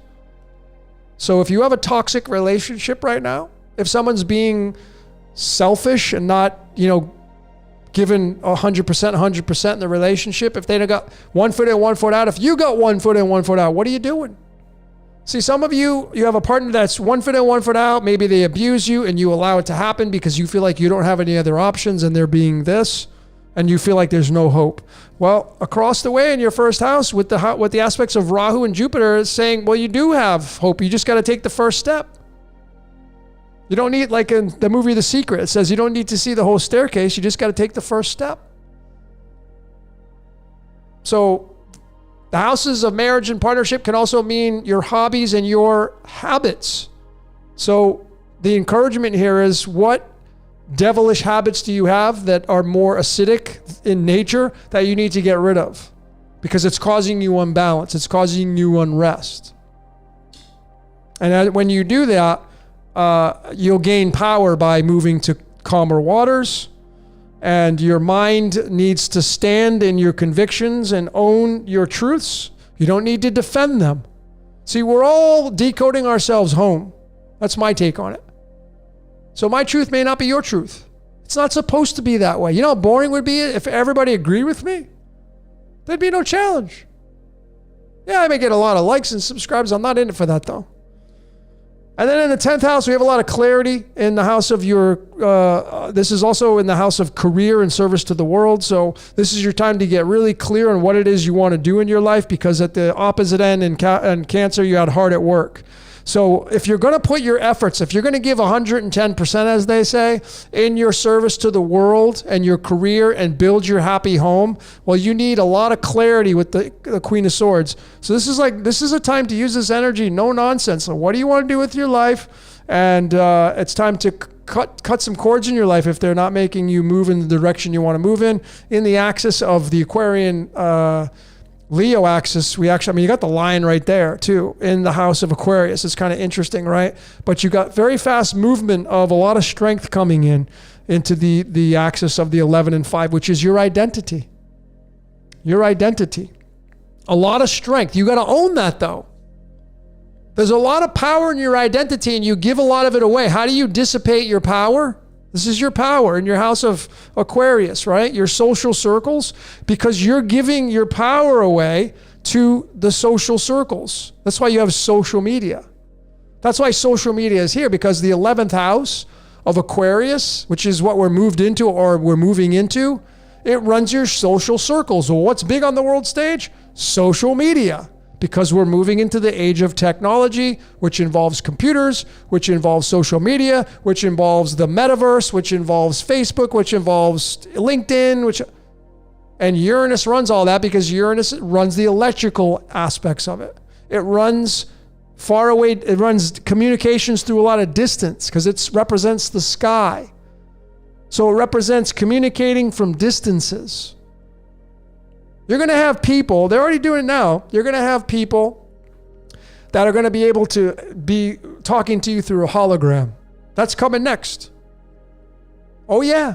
It's already in the movies, but it's coming next. You'll be able, remember the time, I don't know how long video, like FaceTime, and now you can do it with all these apps, but I don't know how old it is, but you go back, 15 years ago, 20 years ago, you couldn't talk to somebody with your phone. I don't like doing it anyway. I'd rather just do the phone call. But the next stage of evolution is where you're actually going to be a holographic image standing in front of somebody. That's the next stage. Mark my words. We don't use Rand McNally maps. We use navigation with your phone. You don't spin records. You play MP3s. The next stage of evolution, ladies and gentlemen, through the strength, through the Aquarian age, through the age of technology, you're going to have holographic interaction. That's the next stage, the next big one. That's going to be the next fun one. Video, FaceTime and all that stuff, that's like old. That's not the shiny new toy anymore. The shiny new toy will be holographic communication. All right. Well, anyway, ladies and gentlemen, that's what I got. So go on an adventure. Take an adventure. Take that leap of faith. Be courageous. That's the Page of Wands. If you want to know the finalized entry of that 13, go study the Page of Wands. But just some really energy. Go hard at work. Do it exactly. But you got to know what you want to do in this life. That I do know. And even at the bottom of the deck was the Justice card. And you know what this card means? Transmutation. Transformation. That's what it means. It sits in the house of Sagittarius, which is the number 9. 9's the Hermit. So how do you get transmutation or transformation? Owning your space. Listening to the voice in your head. As long as you're going to build whatever it is you incarnated to build, and remember this, please, not everybody incarnated to be a good guy. Gotta start looking at this like a movie, like it's a game, folks. Not everybody came in this reality to be the good guy.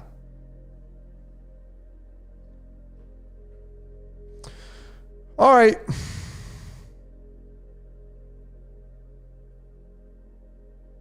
That's all I got, ladies and gentlemen. Thanks for joining in. This was a special Sunday version. Let's Talk Tarot. That was a lot of fun. I hope those of you that I gave a card to, I hope you get something out of it. If you did, if you got some kind of big win or you got some kind of big vision or something happens to you this week, I'm really kind of been seeing that for whatever reason, I'm this activator for people. So I get it all the time. People are like, well, something happened after you told me this or that. So if you get some kind of activation in your life, drop a comment in this video's comment box and let me know, or send me an email, decodeyourreality@gmail. Just don't expect a huge long reply. Email is my least favorite way to communicate. So if you send me a long email, please don't get offended if I don't reply or if I just send something back that's really small, because if I had to sit there and type away, it's just a lot. I have a lot on my plate right now. And this is why I do these lives and make videos, because I can reach more people. Emails, even readings. That's why I get the course, because I can only do one-on-ones with one person. I want to be able to reach a massive audience, which is why I'm working on this course. So the last thing, again, if you're in LA, if you didn't make the beginning of this, next month, July, I'm coming to LA. So it would be cool to meet some of you. May do a meetup somehow, some way. I wish I could have somebody organize that for me. If you're somebody who organizes, I mean, Jason from Archaics, he had somebody that organized his meetup. He had just had another one. I caught some of his up in Houston. Just yesterday, he had a meetup, and it was a pretty big turnout. I wish I had somebody that could organize my seminar. Eventually, we're going to get there. But anyway, ladies and gentlemen, that's all I got for today. What I want to play here for the ending of this, so all of you can continue to chat away. And all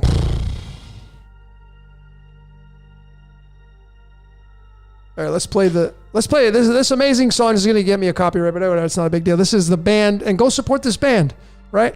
It's called Still Corners, this song right here. And it's called The Trip.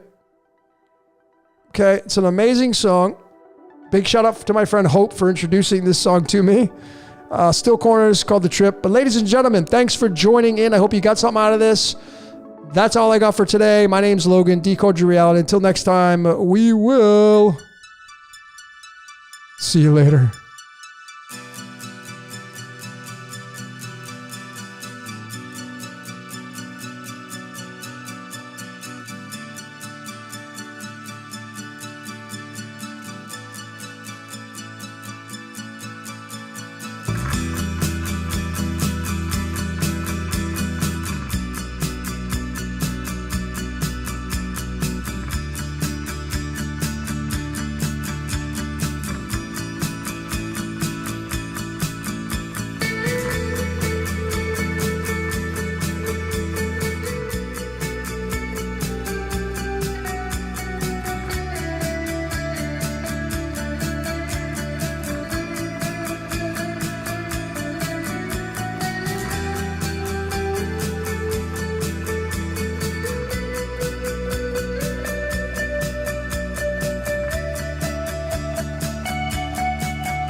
It's the truth keeps us alive.